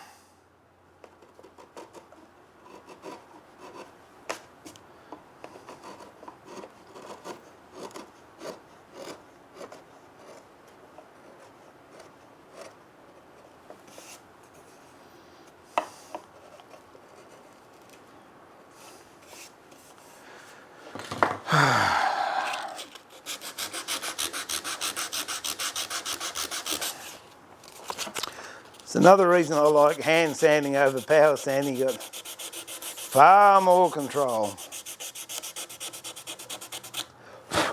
Especially when you consider it was a power sander that caused this problem to start with.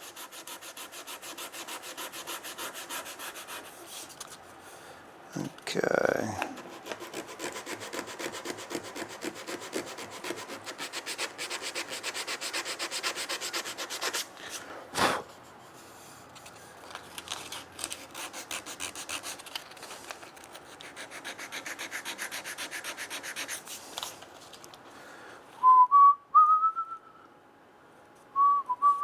Oh, I know what I've got to do too. I think this is going to work. Now, let me just get a couple of bits of scrap.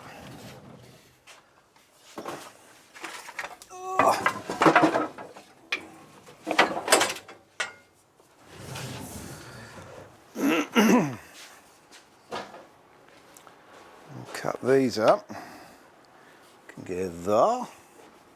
Oh, I've got my dust extractor all set up to my bandsaw now. Haven't changed the bandsaw blade yet, but I'll get around to that. And I'm quite pleased I haven't changed it because this is melamine, which will ruin a new blade.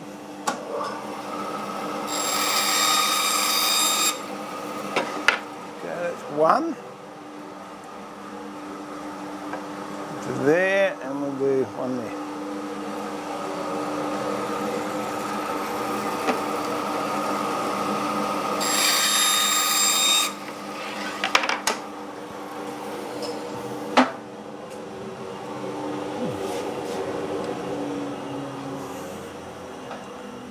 All right, there's the glue going. That's going all right.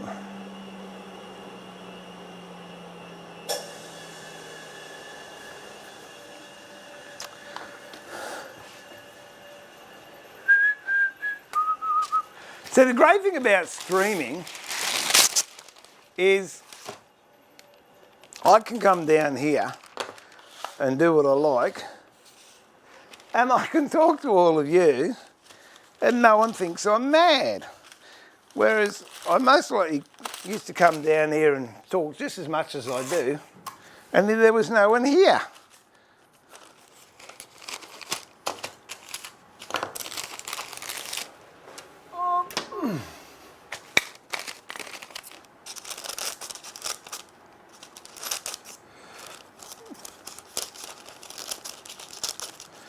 Well, they're useless scissors. Then. That'll be right. Now the glue's going to turn itself off, just when I want it. That's all right.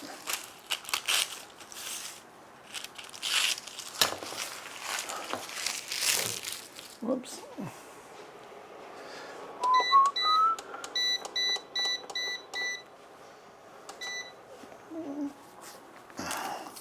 That's one. Where's the other one? Let's see the other one.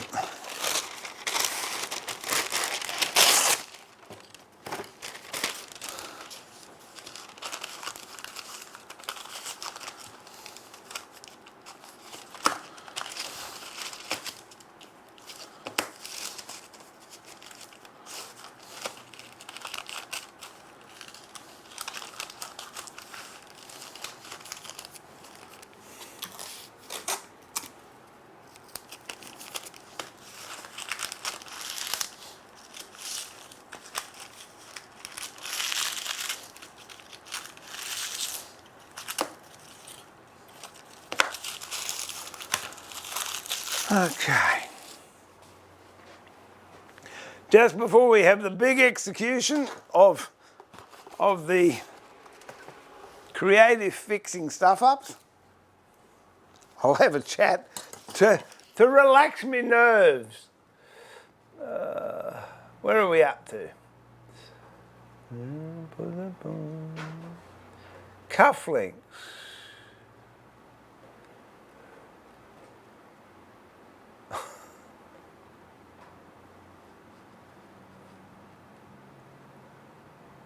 Oh, I got the bigger one, but it's up in the other shed. I took it up there before.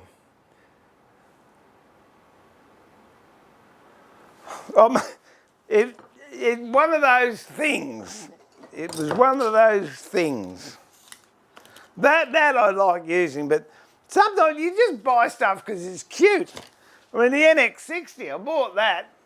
I don't know why they made it like that, but it looked nice, and now they don't make them anymore, so I'm happy with that. They do a medium small one like the, excuse me, the 271, which that is quite a handy little router.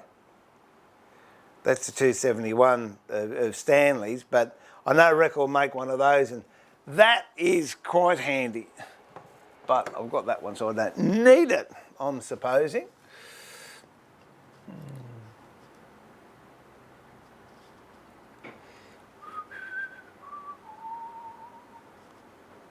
They don't make tools to woodwork. They make... No, that's not true. Hey, no, Ray, honestly, if you saw and you know how much work goes in to, where are we? To that, on an hourly rate, I reckon you couldn't make it for $1,500. When you consider you got to machine it all, set it all up, do all the brass work, all the taps and dies, make the blades. And don't forget Terry goes out and gets all his own timber. The last trip he did chasing Gidgee, he went out to Broken Hill, which is a long way away. But I agree, there's some tools that they're making just to sell. And, nah, why would you bother?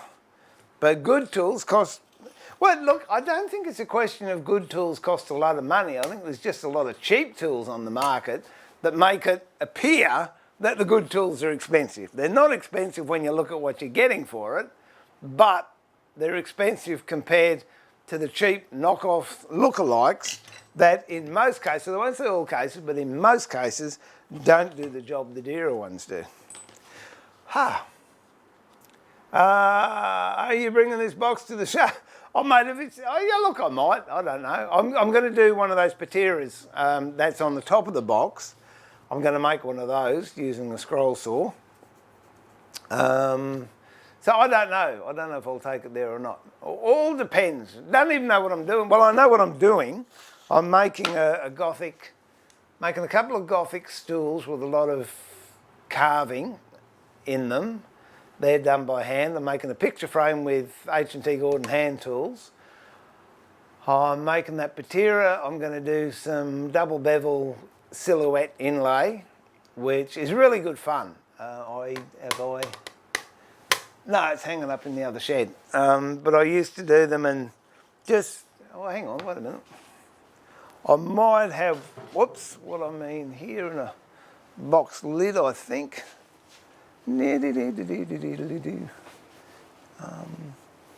Says he, hopefully. Oh, what's that one? No, that's not it, that's not it.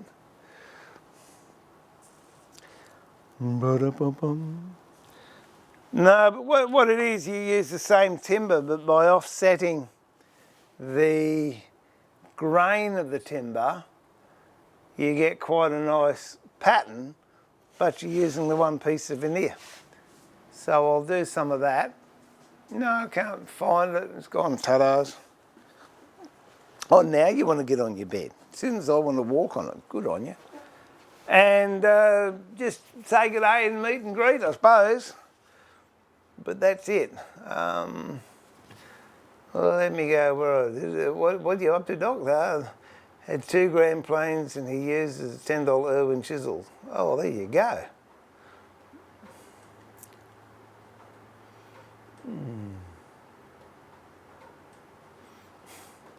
Are you bringing the box to the show? Got that. Best check that glue hasn't cooked. Oh, no, well, that was terrible, wasn't it? No, that's good. That's a new batch, Deb. It's a new batch. The other one was a bit, yeah, I don't even... Yeah, he did, the mongrel, because I cleaned the pot out. Oh, it stunk. And I put it outside and then he came up, sees, I was sitting on the veranda, and he came up to me and, oh, he stunk. So that's what he did. It was pretty watered down though, so... How? Hot. All right, let's... Now, have you got a good shot of this? It's going to be... If it works, I'm going to be wrapped. And if it doesn't, I'm not going to be surprised. All right, let's get a couple of clamps here. Get the right... I won't have time to mess around.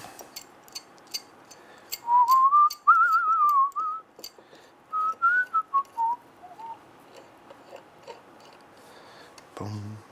Okay. That will go that way.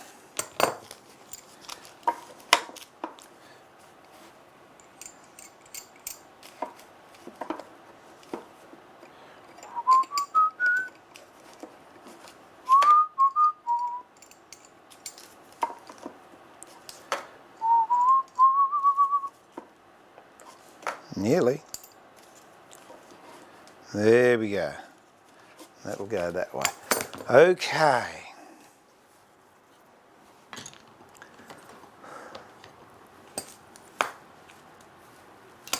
I don't believe it. Where there it is. I thought I'd lost it. Okay.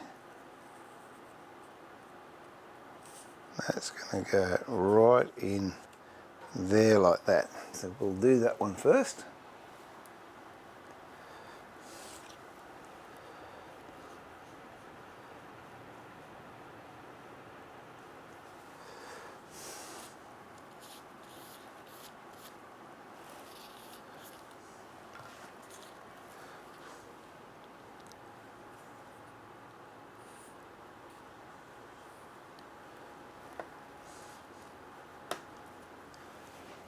Oh, look at that. I'm that organised.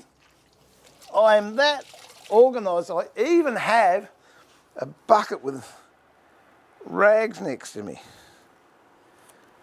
which is what I always used to have. But then I out of the habit. So that's pretty darn good, I reckon. Okay, so I've got to put a little bit extra there, and we'll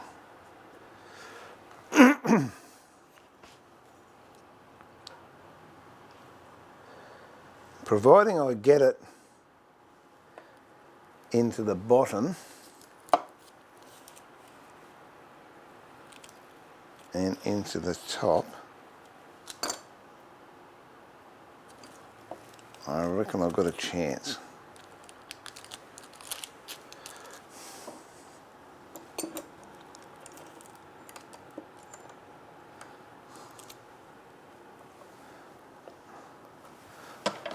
Okay, one down.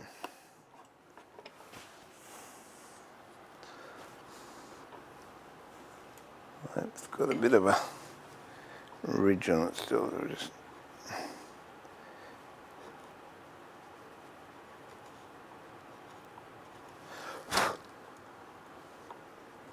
pare that down slightly.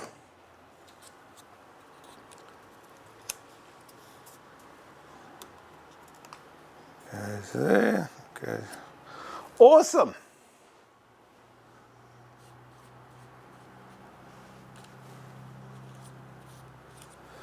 Now I am putting a reasonable amount of glue on there, only because I really want it to stick.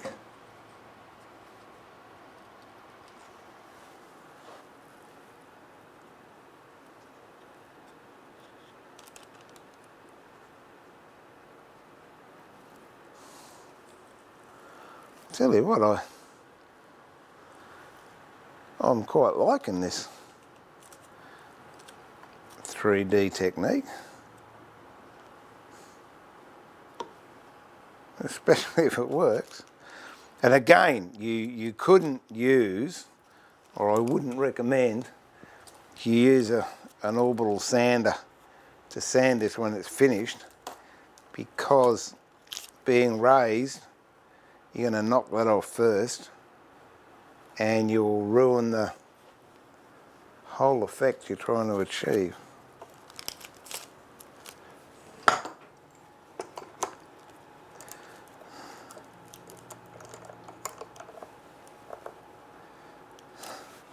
I'll just leave that sit for a short time, then I'll pull it off and have a look, because we might have to rearrange it just before it totally sets.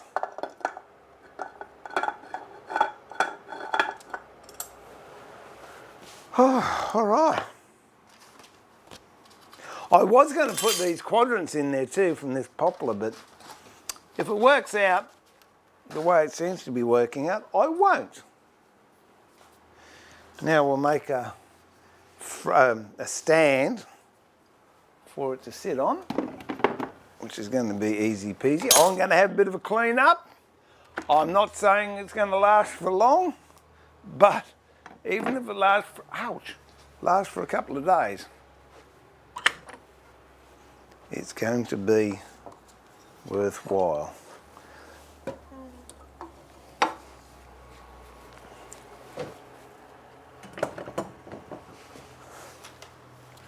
Now I'm down the chisel. Where's another chisel go?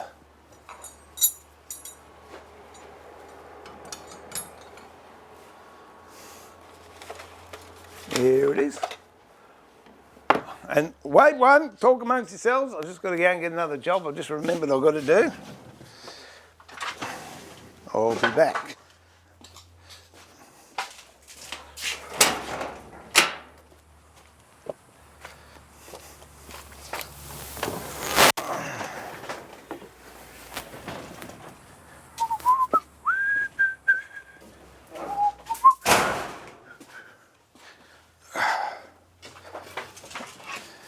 This is for one of my boys that coming to visit on the weekend. First time I've had all my kids together in 11 years, so it's going to be good. So there you go. Luke's Kitchen. And I'm just going to give it another coat in there.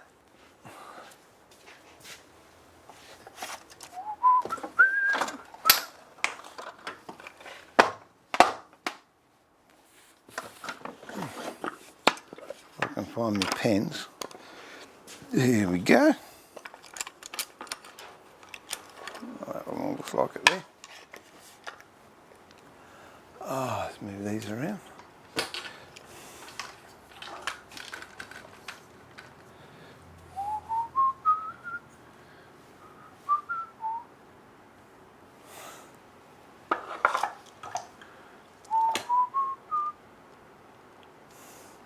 So what you do, Theo did that. He was around one day, I had a CNC machine in one of the sheds. He said, "Is that a CNC machine?" I said, "Yeah." Oh, he said, "Oh, I'd love one of those." I said, "Well, take that one." I'd never used it. But he's certainly making use out of it. And the good thing is, if I want anything done, Theo does it for me. He's a good friend.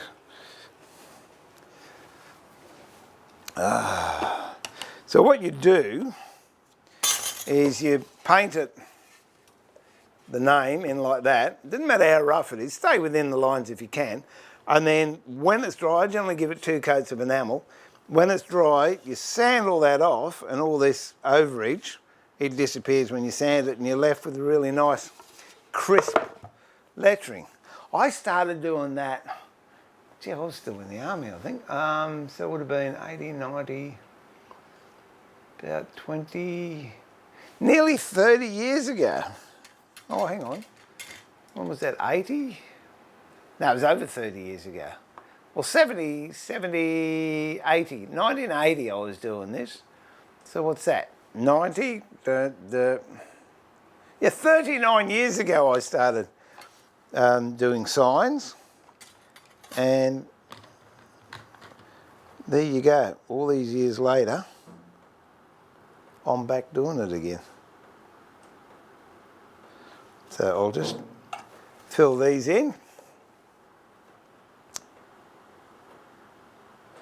And you put it in nice and thick because it'll dry hard.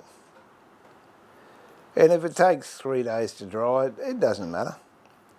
But you get a nice, really lustrous finish. And drips like that happen, you just take them off. Because when you sand, it's going to disappear anyway. But the idea is try not to get drips on there. And this was ordered by his mum. And those of you that know, when mum says, I have to do it. There's no point in doing one for my other son that's coming up because his girlfriend's banned him from the kitchen. Because every time he's in there, he nearly burns it down, apparently. So, although she did make a concession the other day, he was allowed to use the microwave. So that's it. I should get one made, Steve's microwave.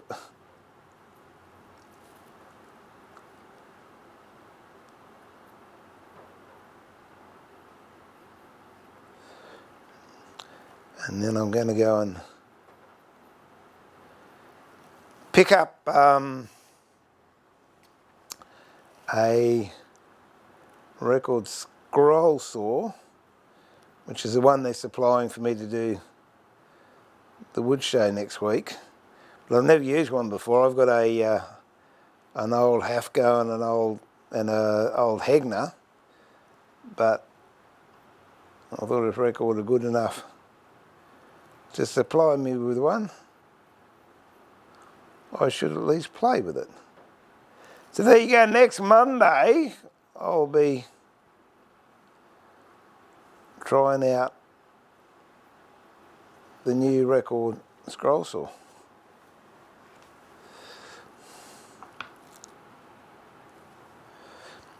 I've got to do this in one hit. What have we got? Anything? Hi, Ingrid. G'day, mate. How are you?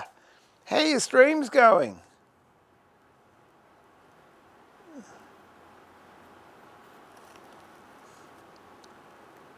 Oops.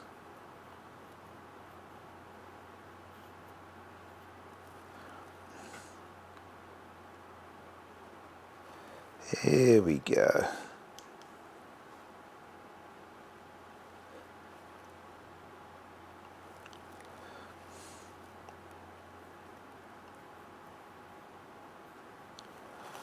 See, these K's are big.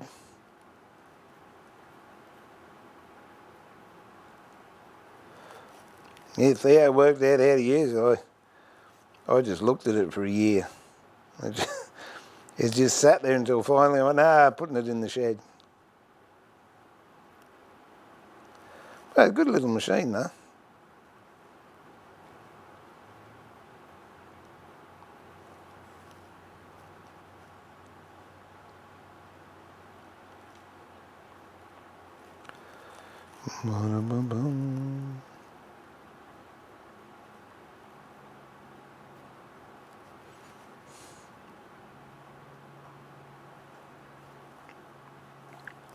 It's a very quiet stream to me. Even I notice I'm quiet at the moment.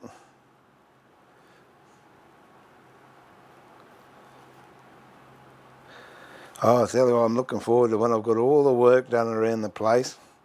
Classroom finished, toilets finished, blacksmithing shops are finished, machinery shed's finished. Then I can just come down here and stream and create and do what I wanted to do all along.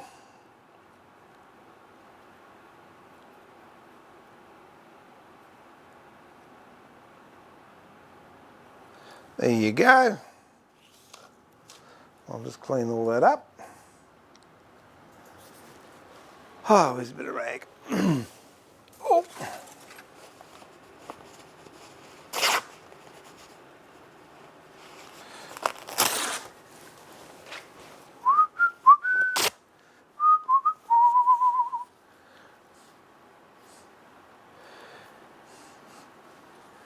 Get the big dollops off.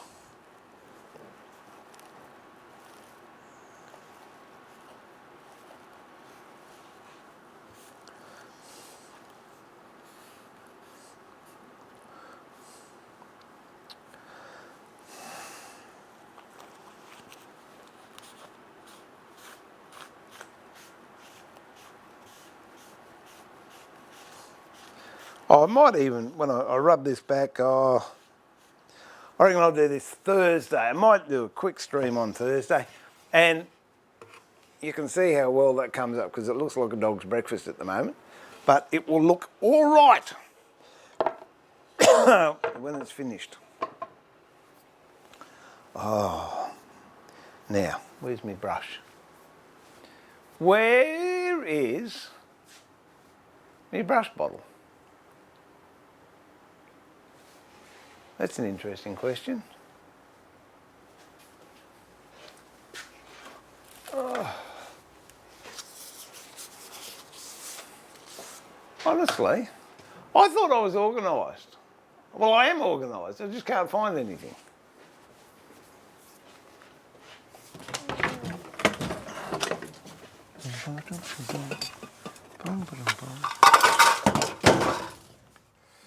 There we go.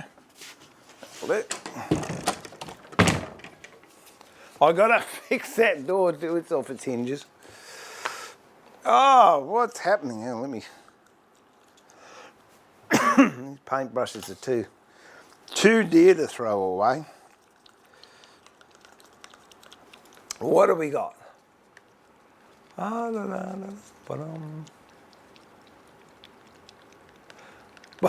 lying in bed, entrance. My wife says, "Well, good day to Dennis's wife. How are you?"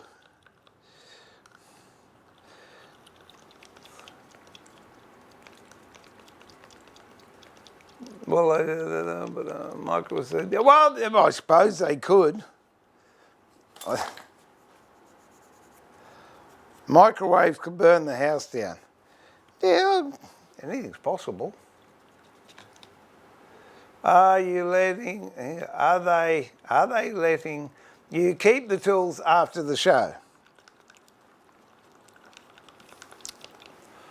I'm not saying.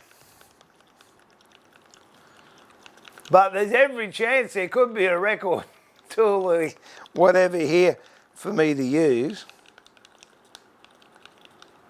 I don't know. I only keep tools that I like.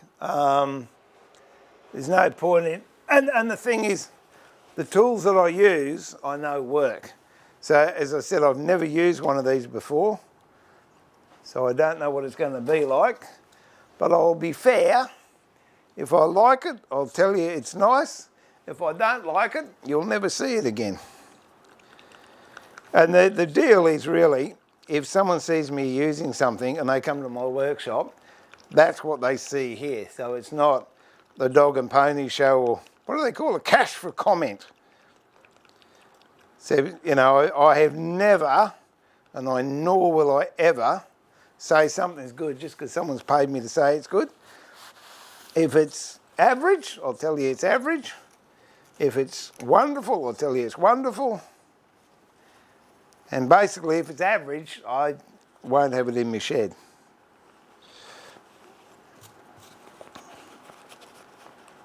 Just the way I am, Deb.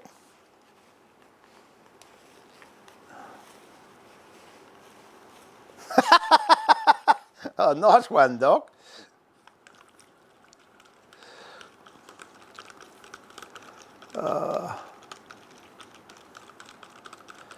Yeah, Hader, you waste more paint trying to clean the lids up than you actually use. I mean, that little tin, that was $10. I only really want to use it once just to do that thing for Luke. And then in 10 years' time when I go and use it, if you haven't cleaned the tin up like this, it'll just have a big skin on it and won't be good for anything. Whereas if you clean the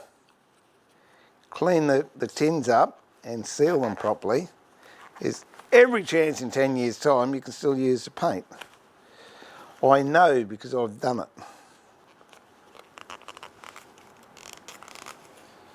There we go. Let me just get this one here. Oh, you rotten so-and-so. See that? Look. And you saw it. Ah, I cut myself. No. Don't panic. Don't you dare ring the paramedics, Ray. It's just chirps. I was going to use the router today, but I don't know if I'll actually get around to it. But next stream I will.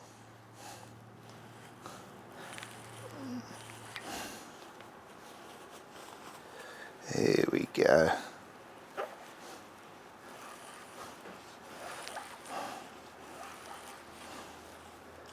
There you go. That's it. Put it back on the shelf. Actually, thinking about, oh, most likely it would have cost the same amount. Just a little tin of model glue would do the same job.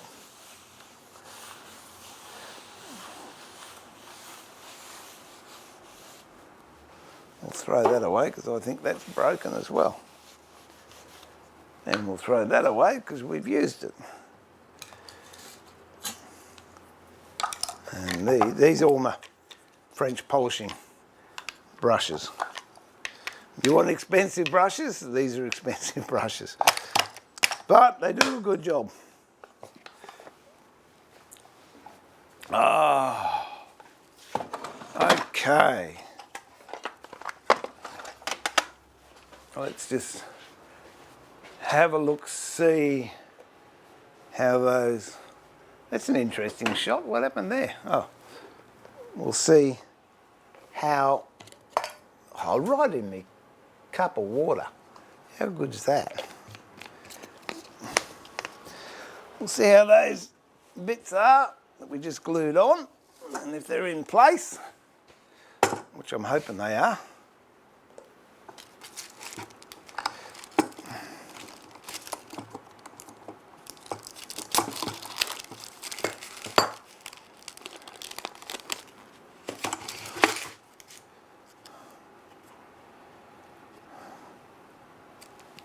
Yep.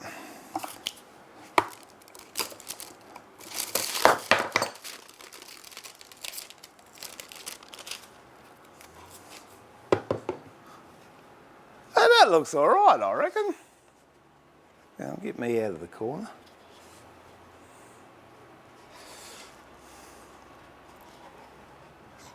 Oops, there it is. That's quite effective, I think. We'll just pull this one out and see how this one's going.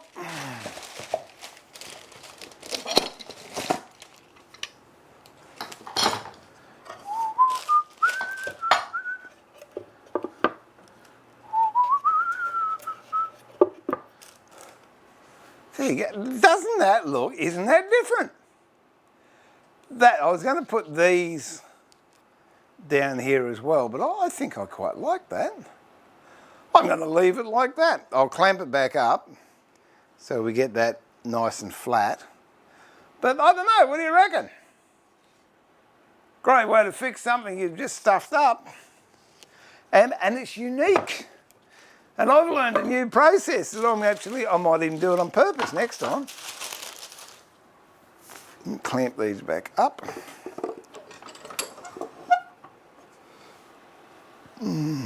Actually, I'll tell you what I will do.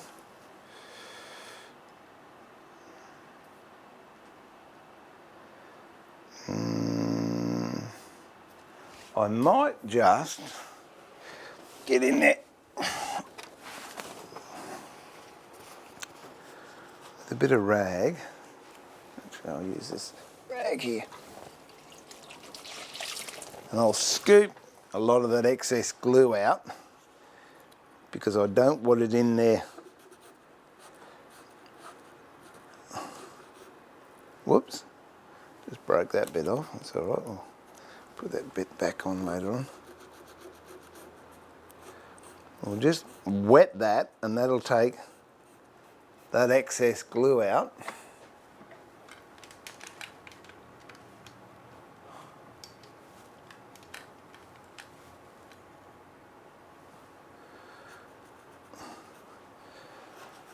Because if not,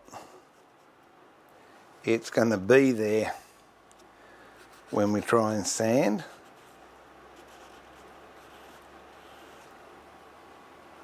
I am very impressed with that.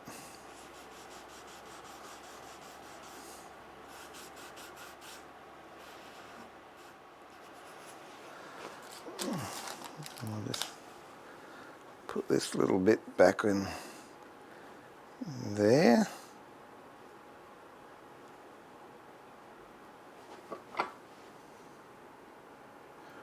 What do you reckon, people?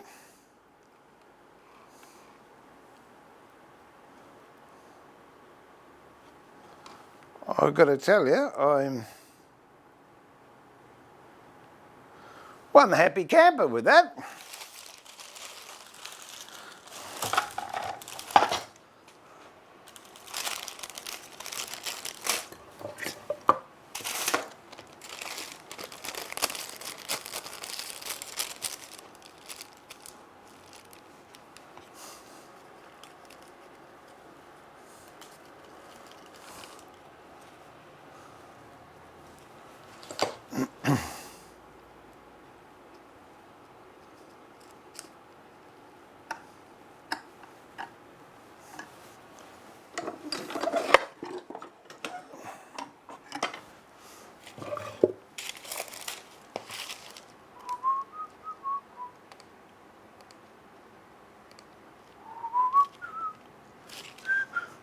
And the same with this side, I'll just take off that excess glue.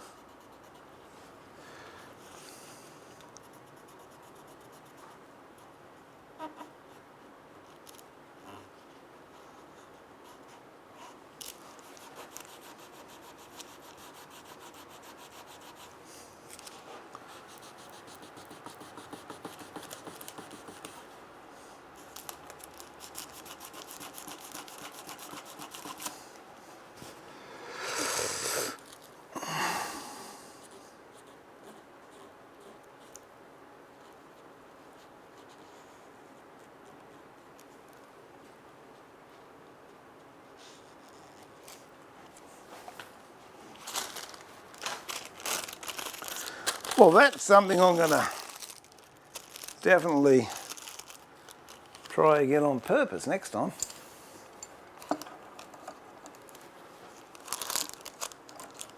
I'm very happy with that result.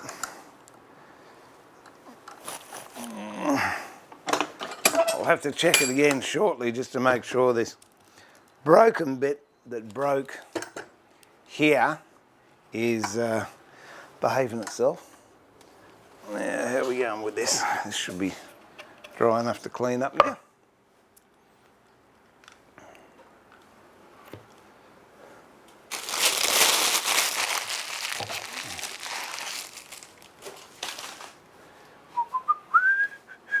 Where's my mouse? Ba-da-bum.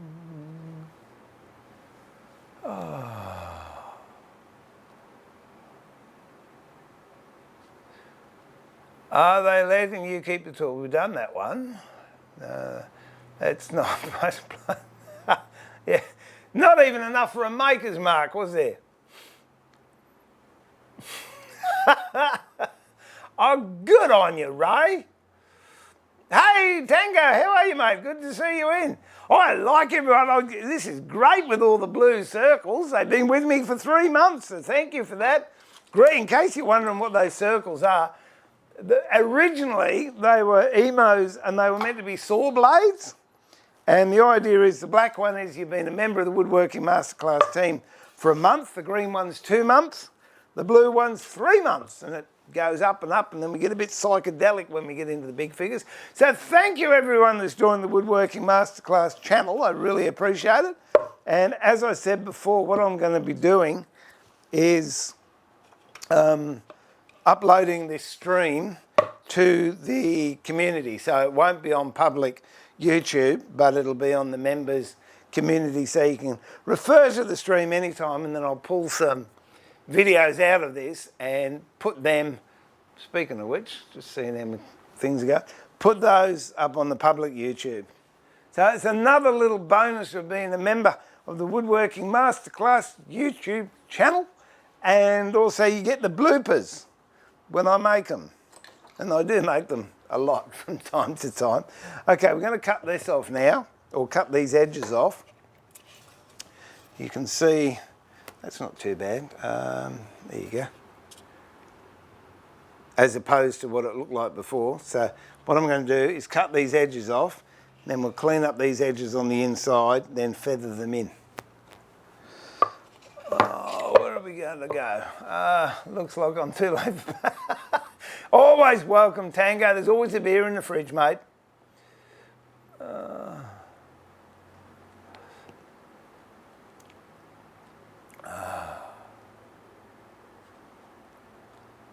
$1 rate. Well, mate, I tell you what, we'll start an auction. It's up to $1.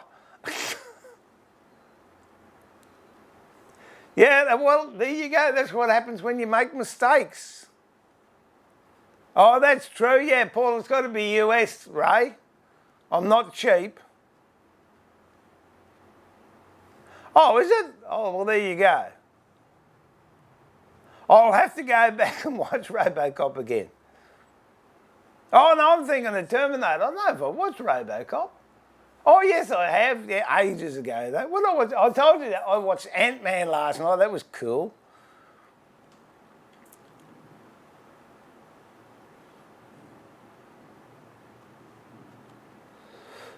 Oh. Did you retract? What did you retract? Looks better in real life. Hop on a plane and come over and have a look. I'll give it to my sister. You can catch up with her. She's going to be in the UK in a couple of weeks. Oh, thanks, Brian.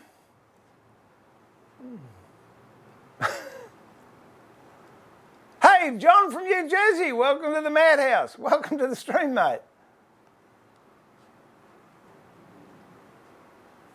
What about? Sorry, Steve, just returned to stream. Did you answer my query? Do you fill your bore holes with plaster? No, actually, what I use, if I'm French polishing, what I use is plaster Paris. Is that what you're talking? Yes, plaster Paris, and then You rub it in. I'll do a demo of it one day. It is absolutely spectacular to see. You rub it in with plaster of Paris and it looks absolutely terrible. Then you sand it all back to get it flat and then you rub raw linseed oil into it.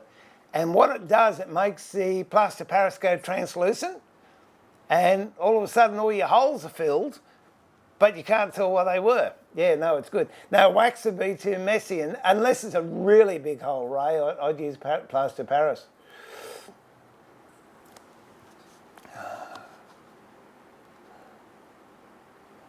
Yeah, well, no, I'm pretty impressed with it. I've got to look at it again in a minute.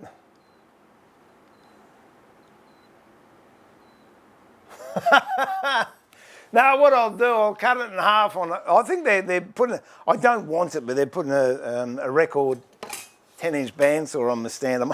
I might cut it up with that. And then I can extend it. I'll put extension bars in there. I just want to make sure this end piece is going on okay.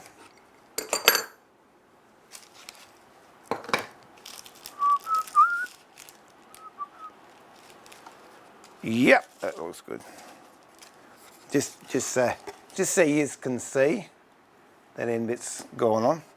So we'll just leave that on there now, and I'll keep the pressure on that. And I won't touch it until tomorrow. If the other thing is the box is going to get lined, so I'm not too worried about getting marks on the inside from these clamps. If that was going to be the finished interior, what I would do, I would have cork blocks or something under the heads of the clamps so it doesn't mark it, but that doesn't matter in this case because it's not going to make any difference. All right, so let's cut this stuff off. And what I've done, I've just got, oh, what, did I wake you up? Oh, I'm going to have another snooze. And what I've done is put a piece of timber under here. Anything will do. Piece of timber. I've got a couple of remote controls there. That'll do. Doesn't matter. Under here. So what you want is, hang on, I've got this. Is that the one?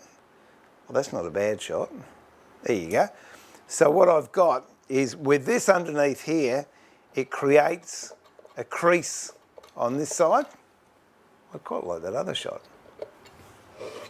There you go. It creates a crease here, so when I cut, I'm cutting a fine line. So, here we go. And again, you don't rush it. I'm just going to take my time. And I'm not cutting across that entire corner there because the grain's running this way and that way. So I'm just cutting up to the edge of the mitre on the grain running this way. And it's just gently does it. I know that's what is sick of me hearing you say, but it takes 100 strokes, it's going to take 100 strokes. You're going to rush it, you're going to stuff it. And it doesn't matter if you're a little bit dag hanging over because we're going to sand it in a minute. So see how I took that out? So I've still got a pointy bit that side and a pointy bit that side. Same here.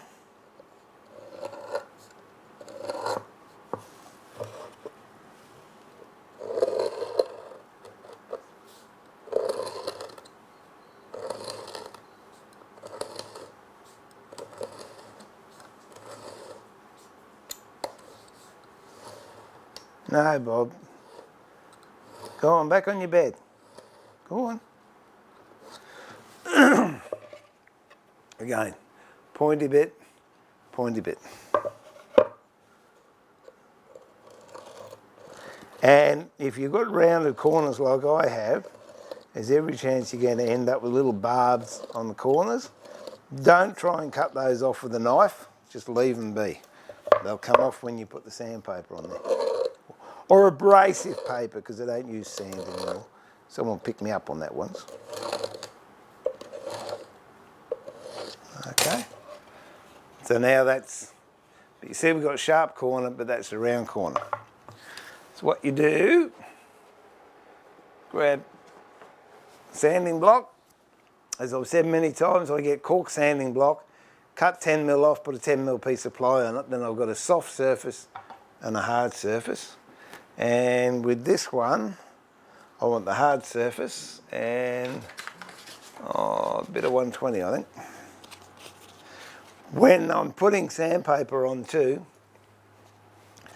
if you just go like that, instead of that belly, that catches and it's going to rip and it's going to ruin your job. Whereas if you put your thumb on there, fingers on this side and stretch it over and then hold it the other side, you don't get that belly. And we just gently, don't go this way, because if you go this way, you're going to pull fibres out of here. But if you go this way, all this is supported behind it. I just want to get that off. I'm not worrying about making it super smooth at the moment. I just want to knock those peaks off.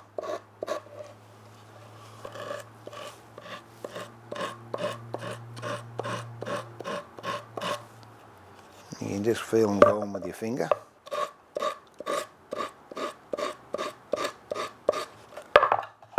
And the last one. That's it. Okay, so now they're all rounded. Well, actually, hang on, I'll catch up with you in a minute, Deb. I'll just read the other ones in front of you and then I'll tell you. I'm sorry, yes, yeah. Oh, well, you're the next comment, Deb. Why don't look? Yeah, it's just so hard.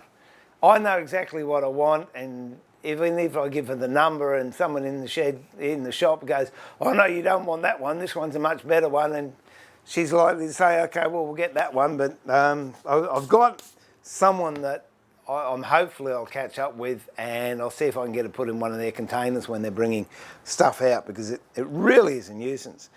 And I want them for the marquetry classes that I'm going to run. So a good idea, but no. It's you know, asking people to do things, then you're putting pressure on them. But anyway, all right, what have we got here? Mark, linseed, that's where I have gone wrong. I just used plaster of Paris, but when it dried, it looked as though I'd messed it up. No, mate, no, you haven't. You don't even need sandpaper. I use these Scotch-Brite things. There you go. They're just nylon scourers, saucepan cleaners.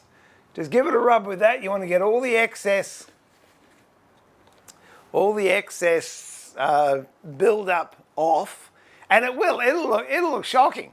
I used to love it. In fact, I still do when I'm running a marquetry course. Generally, what they do is they make a bird feeding with a couple of trumpet flowers, and a hummingbird, trumpet flowers, leaves, and vines, and they spend all day Saturday working on this. And then when it comes to the end, I say, okay, now just cover it. And they cover it with plaster of Paris. And then when they take it off, it looks shocking. And it's not, and raw linseed, don't use boiled linseed oil, whatever you do. It's got to be raw linseed oil. And then just with a rag, little circular motions, and it just comes to life. And then you let it dry, and whatever finish you want to put on. If you're using linseed oil, excuse me, don't put acrylic over it because it won't stick. Generally, what I do is I put shellac over the top of that, and then I generally French polish. If not, de-wax blonde shellac, and then you can put whatever finish you like over the top of that. But yeah, remember, raw linseed oil, not boiled linseed oil. Okay, so now getting the inside. Obviously, you can see that lip there. I can't get a knife in there and score it like I did on the outside. That won't work. You can, if you want, you can try doing that, but I'm telling you now, it's fraught with danger. What happens, can happen, does happen, has the potential to happen, is when you're cutting in there, you can cut into this grain here. You can cut into the side of the box here that we veneered earlier. You can slip, you can scratch that. It's just a pain. So, I've got 120 grit. I might actually, I think I'll go up to 100 grit, which is that one there. See, P100. And then what you do is you go inwards, straight down, like that. Not too aggressive. And you'll see that takes a lot of the edge off. And in fact, it might even fold it over a bit. But just do that with 100 grit.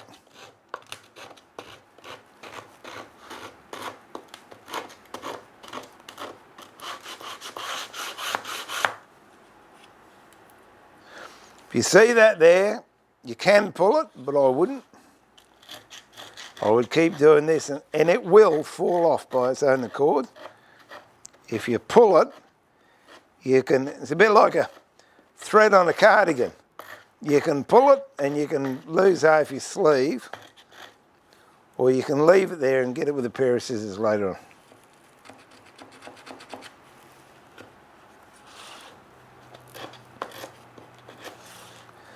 Got a little bit here to take off. Actually, what I'm doing, I've got a bit of a slicing action sort of going there.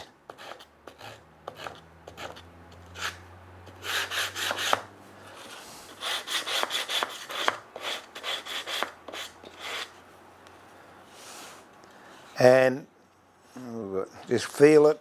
Got another hard bit here. If you go around and do all that, you can see all the, I'll turn that the other way. You can see all the bits that have come off. Then change to a bit of 120, P120. Then feather them in, like I'm doing there. It's just, you're rolling it. Not too hard and not too heavy. And then you'll find you get a nice join.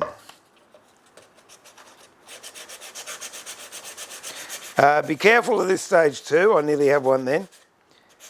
If you've got bits hanging over that you haven't totally taken off, and I stress don't take them off, but just be careful because they can turn into very nasty splinters and they go into your finger very deep.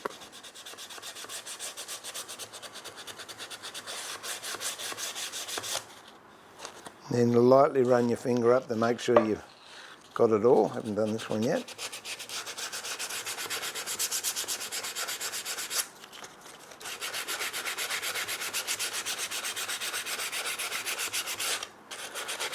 This is another old one that I've done many times, but it's just a little, whoops, trick to extend the life of your sandpaper. Okay, what I've done there, I've folded that over in half, obviously. A lot of people, they'll fold it in quarters and they'll use it like that.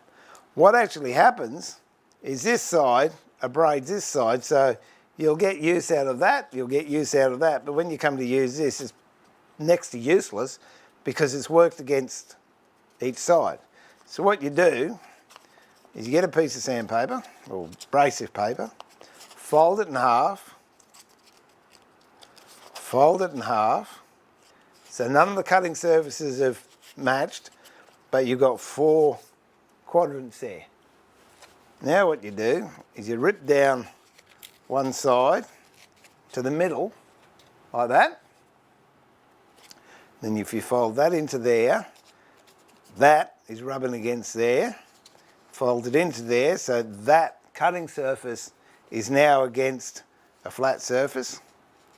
And this cutting surface is against this, and you do that, and you'll get full use out of your sandpaper. So there you go, rip down there, turn over, turn over, turn over. Doubles the life of your sandpaper or abrasive paper. And then all the money you've saved, you can go buy coffee with.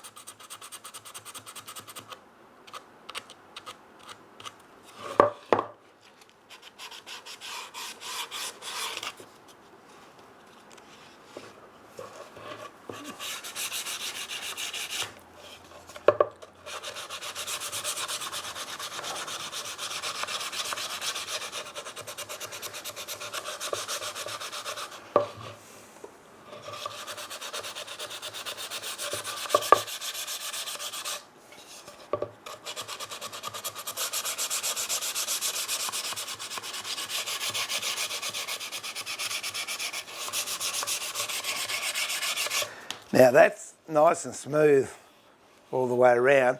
The outside, I don't use 120. I'd most likely go to 220 because we've cut that with the knife and it's going to be pretty close to being perfect anyway. But same thing. Just right on the arris. Gently rub it through. A little extra attention on the corners. Not too much, just enough.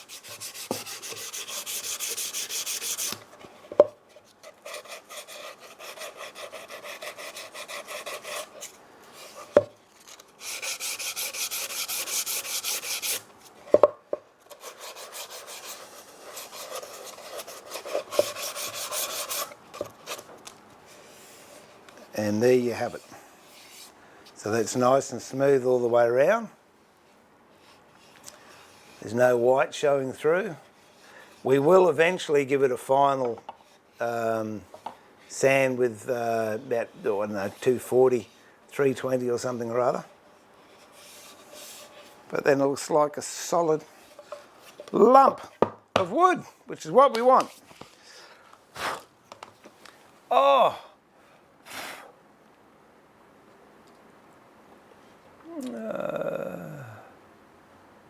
You need to show us how to French polish, please. I'll do that.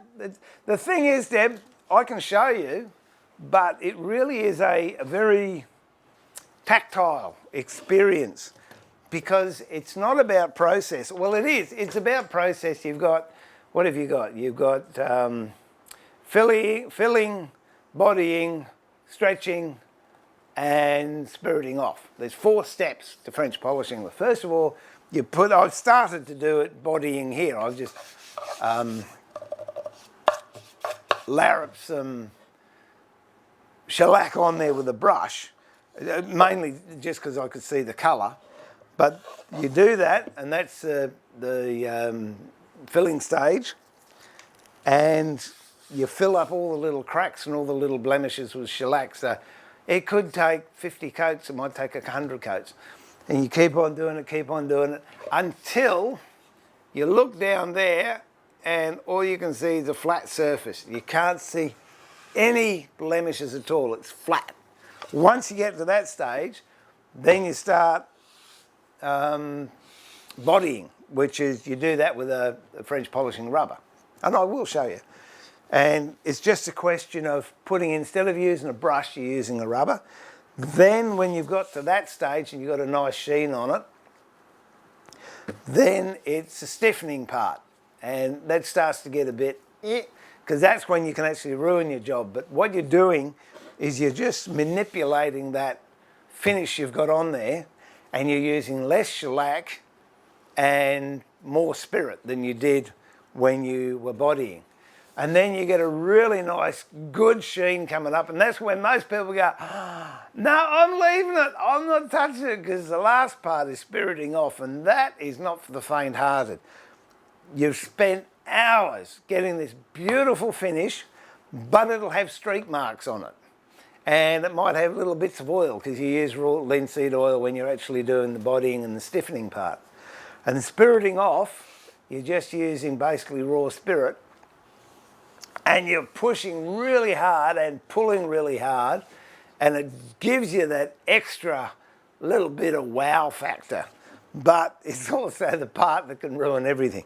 And it's all about feel, it's all about touch. And with French polishing, to find out how to do it, you've got to do it wrong. Because you'll look at it and you go, oh, that's nice, that's nice. Oh, I'll give it one more go. Oh, yeah, no, I'll just give it one more go. And you'll strip it off. And believe me, your brain and your body will remember that moment because it's very sad. So the next time, you go, oh, I'll give it one more, and the brain will go, and you'll stop. And then you'll know, oh, no, it needs more lubricant, or no, it needs to rest for a while, or no, I can keep going with that. But anyway, we'll go through the process. I bought an old, what do you call it, cedar chest of drawers a couple of weeks ago. I think I might have told you that I'm going to do a restoration job on, and we'll restore that on stream as well. Plus, Susie's ordered some china cabinets, which I'm going to make out of coach wood. And I've just found 2 cabinets that I started last year on Twitch, which I've got to finish, which is the Jonathan Mahoney chisel cabinet over there. I've got to finish. I've got the William Davis Triple C cabinet over there to finish. And then I've got an oak plate cabinet that I want to finish. But now I've found all the parts, I can do that. I want to finish this box first. Okay, that's a great tip to extend the life of sandpaper. Well, you're welcome, LT. And the way abrasives cost nowadays, why wouldn't you want to save it a little bit? I'm just thinking, what am I thinking? I'm thinking that's horrible. Oh, there's a cover on it. I thought it was glue. I was going to... What's the time? Oh, no, we'll do it. I was going to leave the stand till next stream, but got 20 minutes, won't take that long. How you going, Buster? Yeah, good. Yeah, I'll have your bed frame up soon. Oh, I might just put that water in there because that's the one the Terps went into. And I'll fill myself up another one. Oh.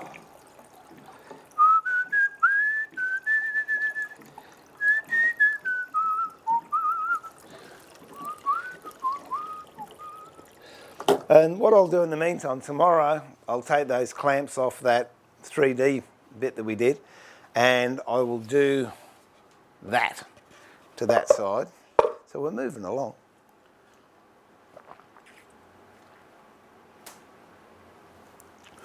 So you don't realise how hot it is until you go outside. I've got air conditioner on here, it's about 22 degrees, which is quite pleasant. But when I went outside to get that chopping board, yuck. Humidity is through the roof. I don't mind the heat. I think it's the humidity that knocks me around that I don't particularly enjoy. What am I doing? Oh. See, look at that. I've tied it up twice today.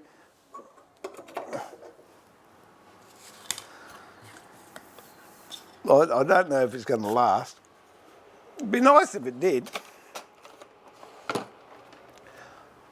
But what's that ABBA song? Me knowing me the way that I do? I think it's me knowing you, knowing me. No. You knowing me, knowing you. But in my case, it's me knowing me, knowing me. There you go. All right. What are we going to do?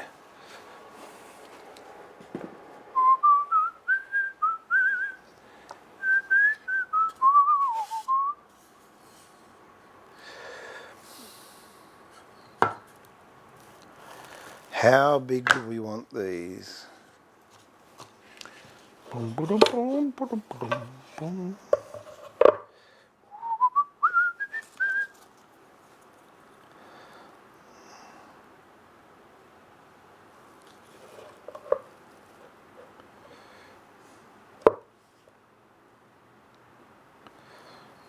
reckon we'll have it there. I'll just go over to the table saw. You can come over with me if you like. Because I don't mind the table saw's clean. Whoops. I wish I could get, is that still working? Let me see. Oh, look at that. Perhaps that stuff did do the job.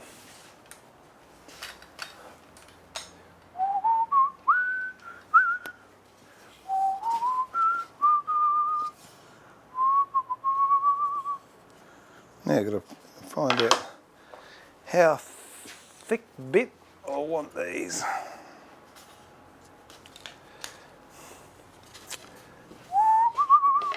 I haven't got the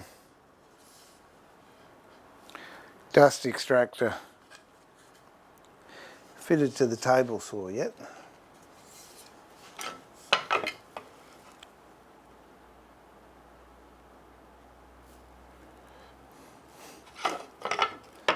But that's okay. I'll have that there.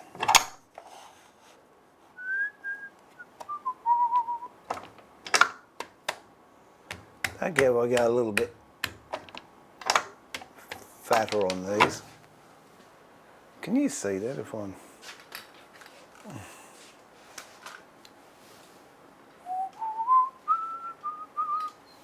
Okie dokie. Just have it just above the blade so they can come up a little bit. I've machined this to about 12 mil, I think. You could go a bit thinner if you want. It's all personal choice. I've got a writhing knife in the back, a writhing knife, and I will use the gripper. Gripper.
And I will have that on the inside.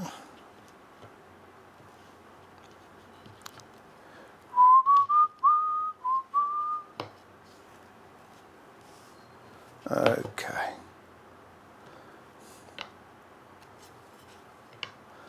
I might just run a plane up all those to clean up that edge. What have we got?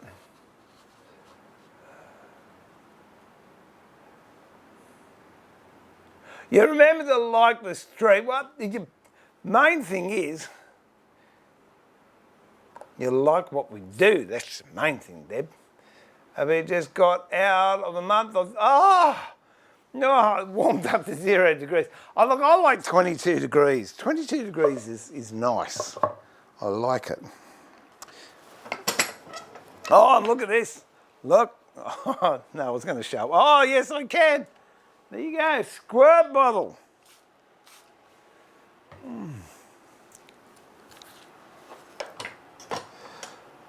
Finally. What have I got here? Oh dear, I don't know what this one's like. We'll give it a go.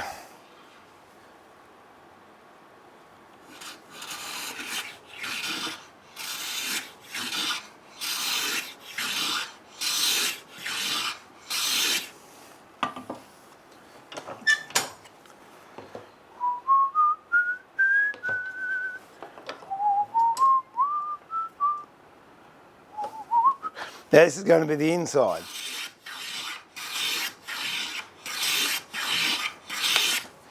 Because the outside Yes, Ray, I'm going to use a router. And so most of it's going to get taken away and sanded. So the main thing is I've got a nice surface on the inside of the stand, which no one's going to see, but I know it's nice.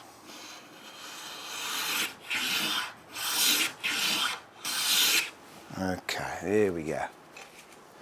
Put all those in there.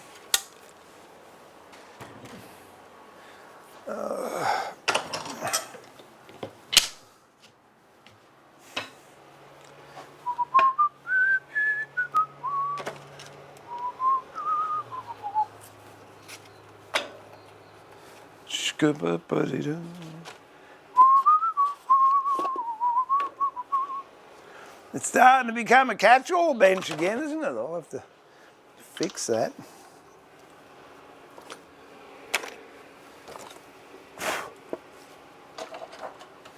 Okie dokie.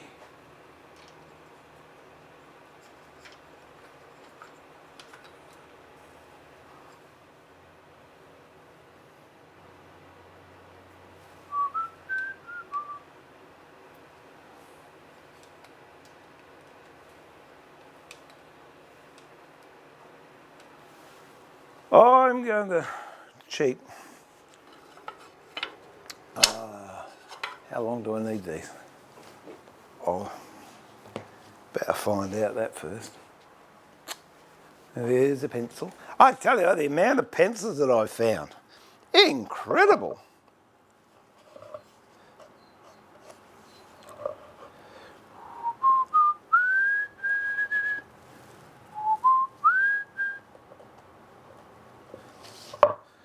And again, you don't have to be super accurate. Well, you do, I suppose. With the miters, because you can then position the box wherever you want it to be.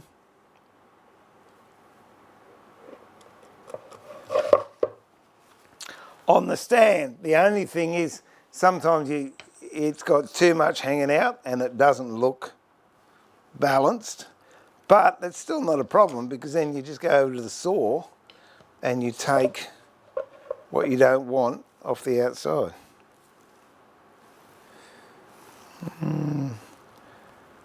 That's about right, I reckon, that one.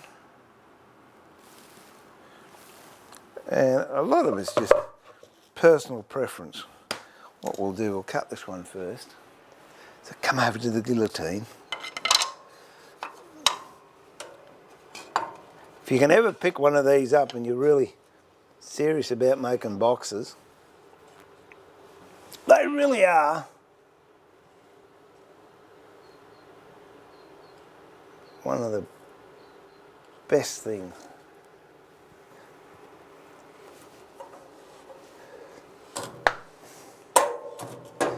So I said before when I was doing the ebony box, it was too hard for this machine and I wasn't getting a crisp angle, but with Jarrah, there you go, I'm getting the perfect angle, so it's nice to work with.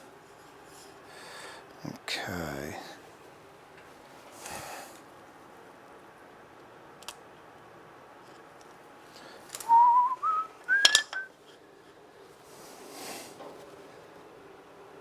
And you work up to it. You don't do it in one big chunk because you will make a mess of it. So you move it out and just take a little bit of, a little bite at a time. Except when that happens.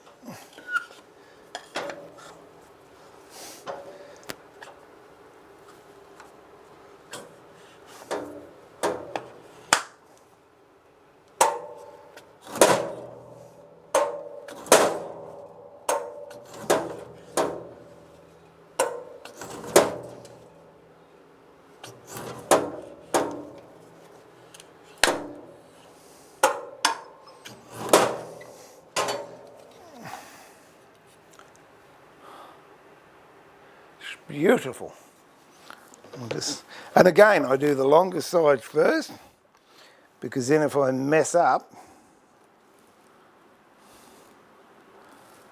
I can use it as a short side. I don't know. So I might... I'll bring it around here. Looking at that now, I might leave a little bit, have a little bit more there, I don't know. And if that's the case, well, I did the right thing by doing the long ones. So you bring that, so that's into that corner there, and the other one's into that corner. Yeah, I think I'll make it just a little bit longer. I would like another, say, 1/16 of an inch coming off of that. So that's okay. We just do it again. We haven't wasted any material because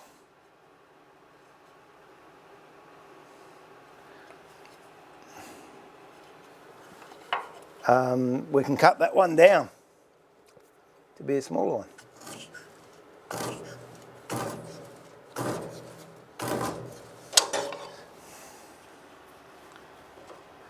So I'll just move this up here.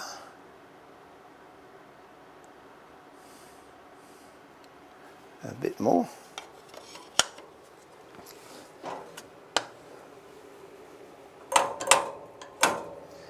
And away we go.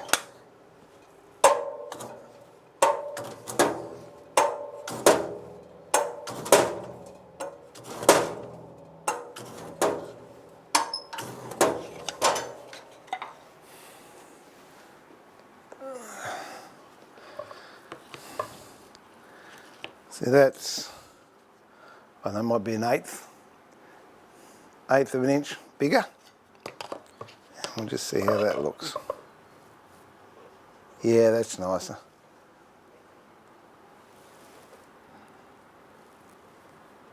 That's got just a little bit extra poking over.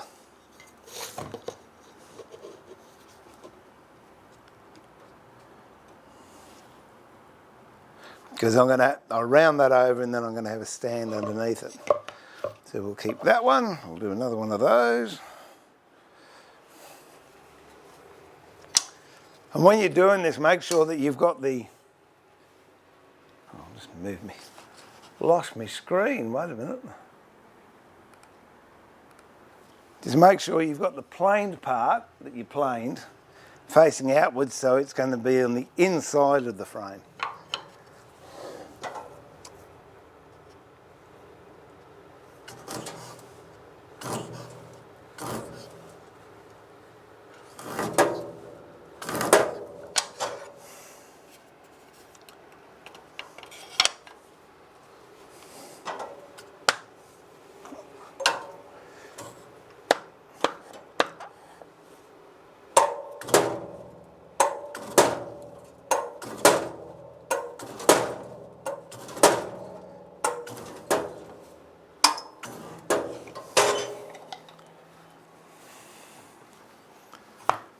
Alright, so that's the front and the back.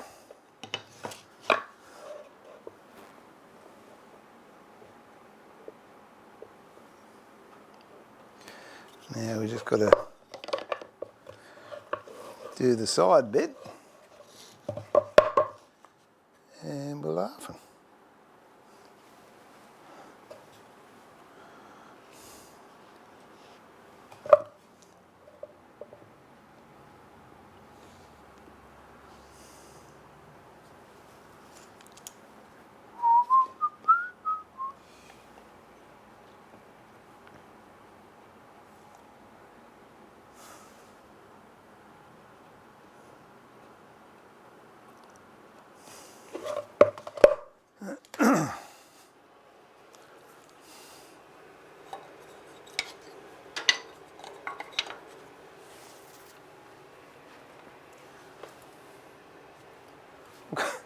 Oh, this stuff's just popped up on my screen. I put the box on the mouse. Okay, so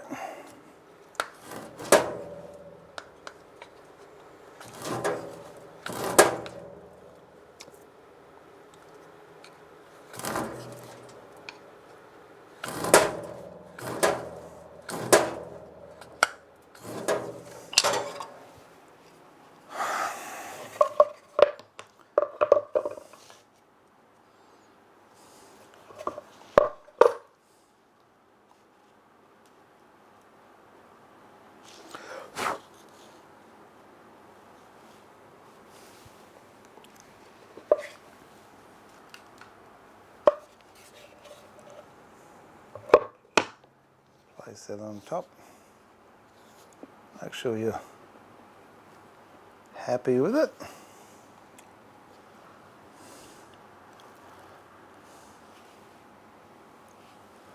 I think I am. So we'll do this last one, and then we'll put the frame together. So I'll set up this fence here, up against there.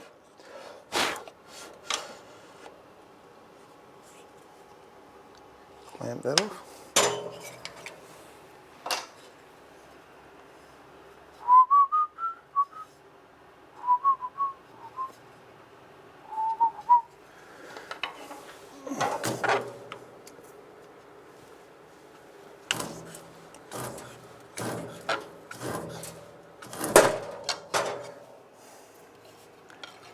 Slide that up to the fence, pull this back.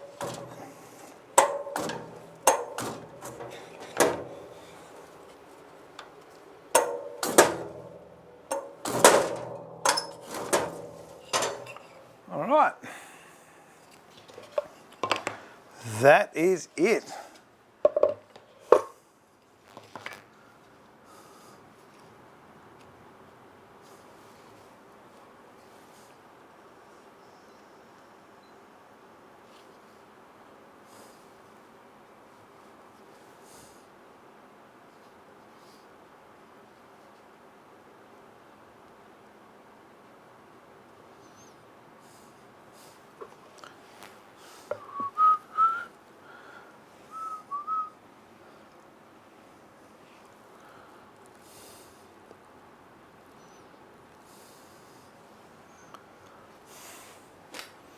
Whoop, I just kicked that. So what we'll do, we'll just glue that up. And that's going to be the end of me.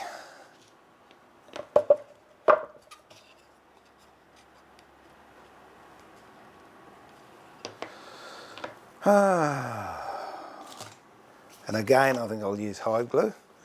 Oh, I've just lost me chat too. Where's chat gone? Come back here, chat. I remember finally the bloody internet just came. Oh, Ben, that's what happened. See, go see Tom Tate. Tom's a mate of mine. He'll sort it out for you. Would that be considered a shaper or just a router table? And the thing I was using, no, that's a picture framer's guillotine, LT. It's, yeah, picture framer's guillotine, foot operated. 2 blades. Very, very sharp at 90 degrees, spring-loaded foot pedal, bang, there you go. Wow, you can really trim your life. Oh, funny you should mention that, Tango. Funny you should mention that. Come back here, you. You'll notice my thumb has a distinct, can't do it. There you go. A distinct unbalance on it. This side, I trimmed last year. I was watching what I was doing, but wasn't watching the rest of everything else. I was watching the job, and the thumb was up in the back corner of the blade, and I went whack like that, and took it clean off.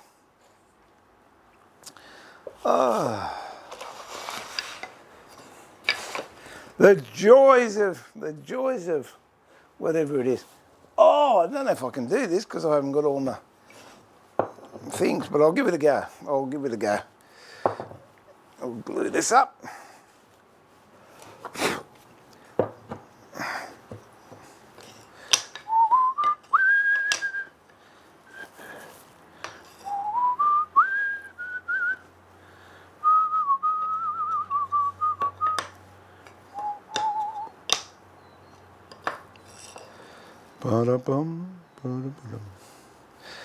Let me see.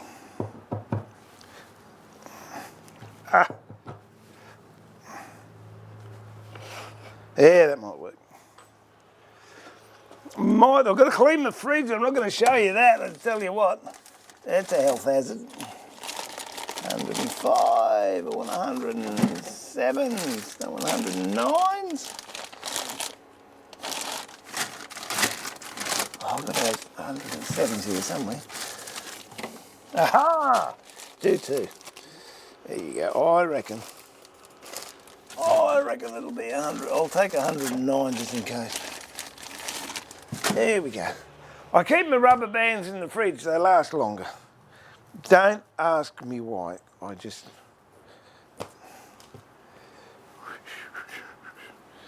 There you go. 100, I was right, 105, that's what I needed. Okie dokie.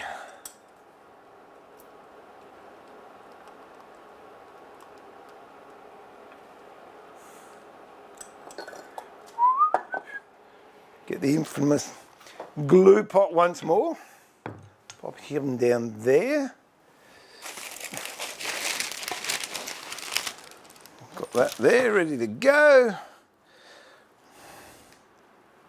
So I'm happy with this. What can we do? I don't know if you can. There you go. We'll do it that away.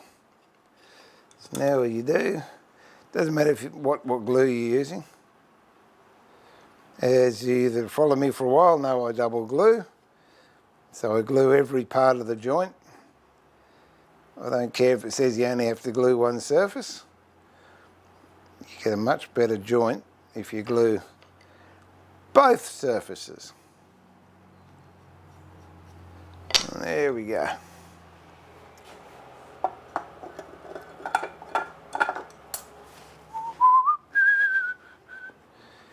A little bit of a rub, bit of a rub, bit of a rub.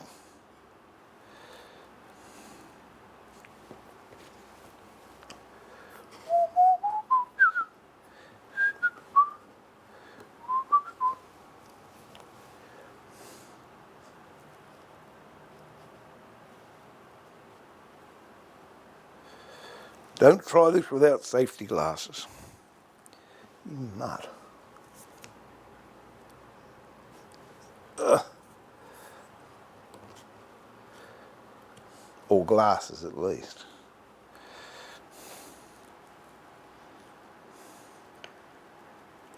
No, I don't know if I'm gonna.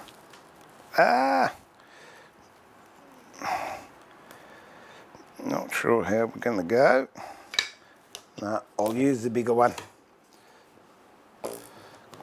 Much more spring. Whoops.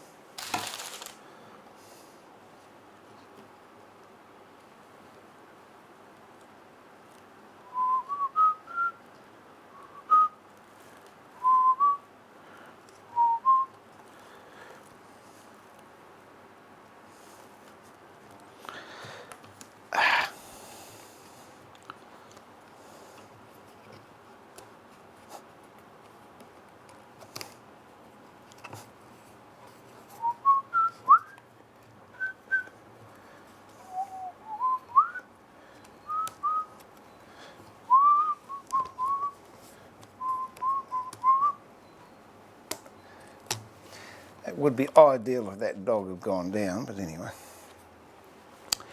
There we go. See, there you go, Deb, didn't need clamps, just big rubber bands.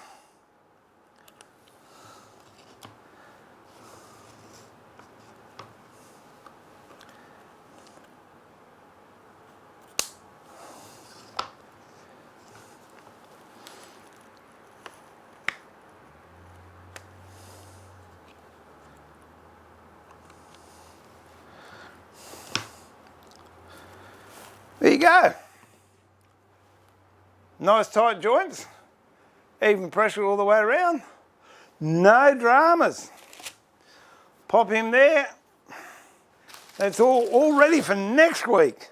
Next week's exciting instalment of how can we fix what I stuffed up last week. And I'm just gonna wipe that down because it's got glue on it. Nobex have got a brilliant thing too that I sometimes use, which is a rope and cleat system, which is very, very good. But rubber bands do a pretty good job. I've been using them for years. And they have helped me so often, especially using polygons. You can just get so much done and the pressure's nice and even. Oh, okay. What are we up to?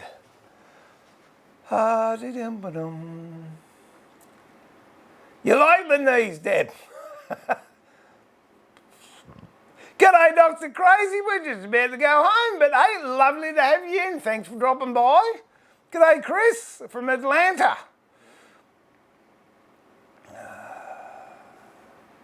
Yeah, absolutely, LT. Couldn't agree more. Well, that's it. So, in summing up, thank you very much. Thanks all the mods. Thanks everyone that joined in. Thanks for everyone that's just watching. Next time you might want to say g'day. We don't bite. If you like what you see, please hit the subscribe button and notifications, unless you're Roy, because notifications don't work. But mate, if you're still with me, every Sunday night, I'll be here just for you. If you'd like to become a member of the Woodworking Masterclass YouTube channel, you can hit the join button and you get the bloopers, and you'll also get a copy of this stream. Go straight to community, members only community notice board. It won't be going on public on YouTube, but what I'll do is I'll pull some videos out of it and put that up. I think that's just about it. So we've done some things. We've fixed the stuff up from last week, which I think is very, very artistic and creative. In fact, it's got me going. I'm going to go and have a look at Andrew's books again. And I might start doing some of that 3D stuff on purpose. I think it's absolutely spectacular. Put the solid edging on the top of the box. Made a plinth. Penultimate. There you go. Thank you, David, if you're still with me. Penultimate plinth, and I'll put a bigger ebony one on the bottom. Don't know what's going to happen next week. I'm going to play around with scroll saws next week. Might do some more box work as well. But as always, thank you everyone for your patience, your understanding and your courtesy. I think it's really nice. I look forward to having you back in the workshop very, very soon. What a guess what I'm going to be hunting down now. I would reckon a picture frame is guillotine, but you watch your fingers, Deb. Oh yeah. When you're streaming next definite, absolutely promise, cross my heart stream will be next Monday, Ben.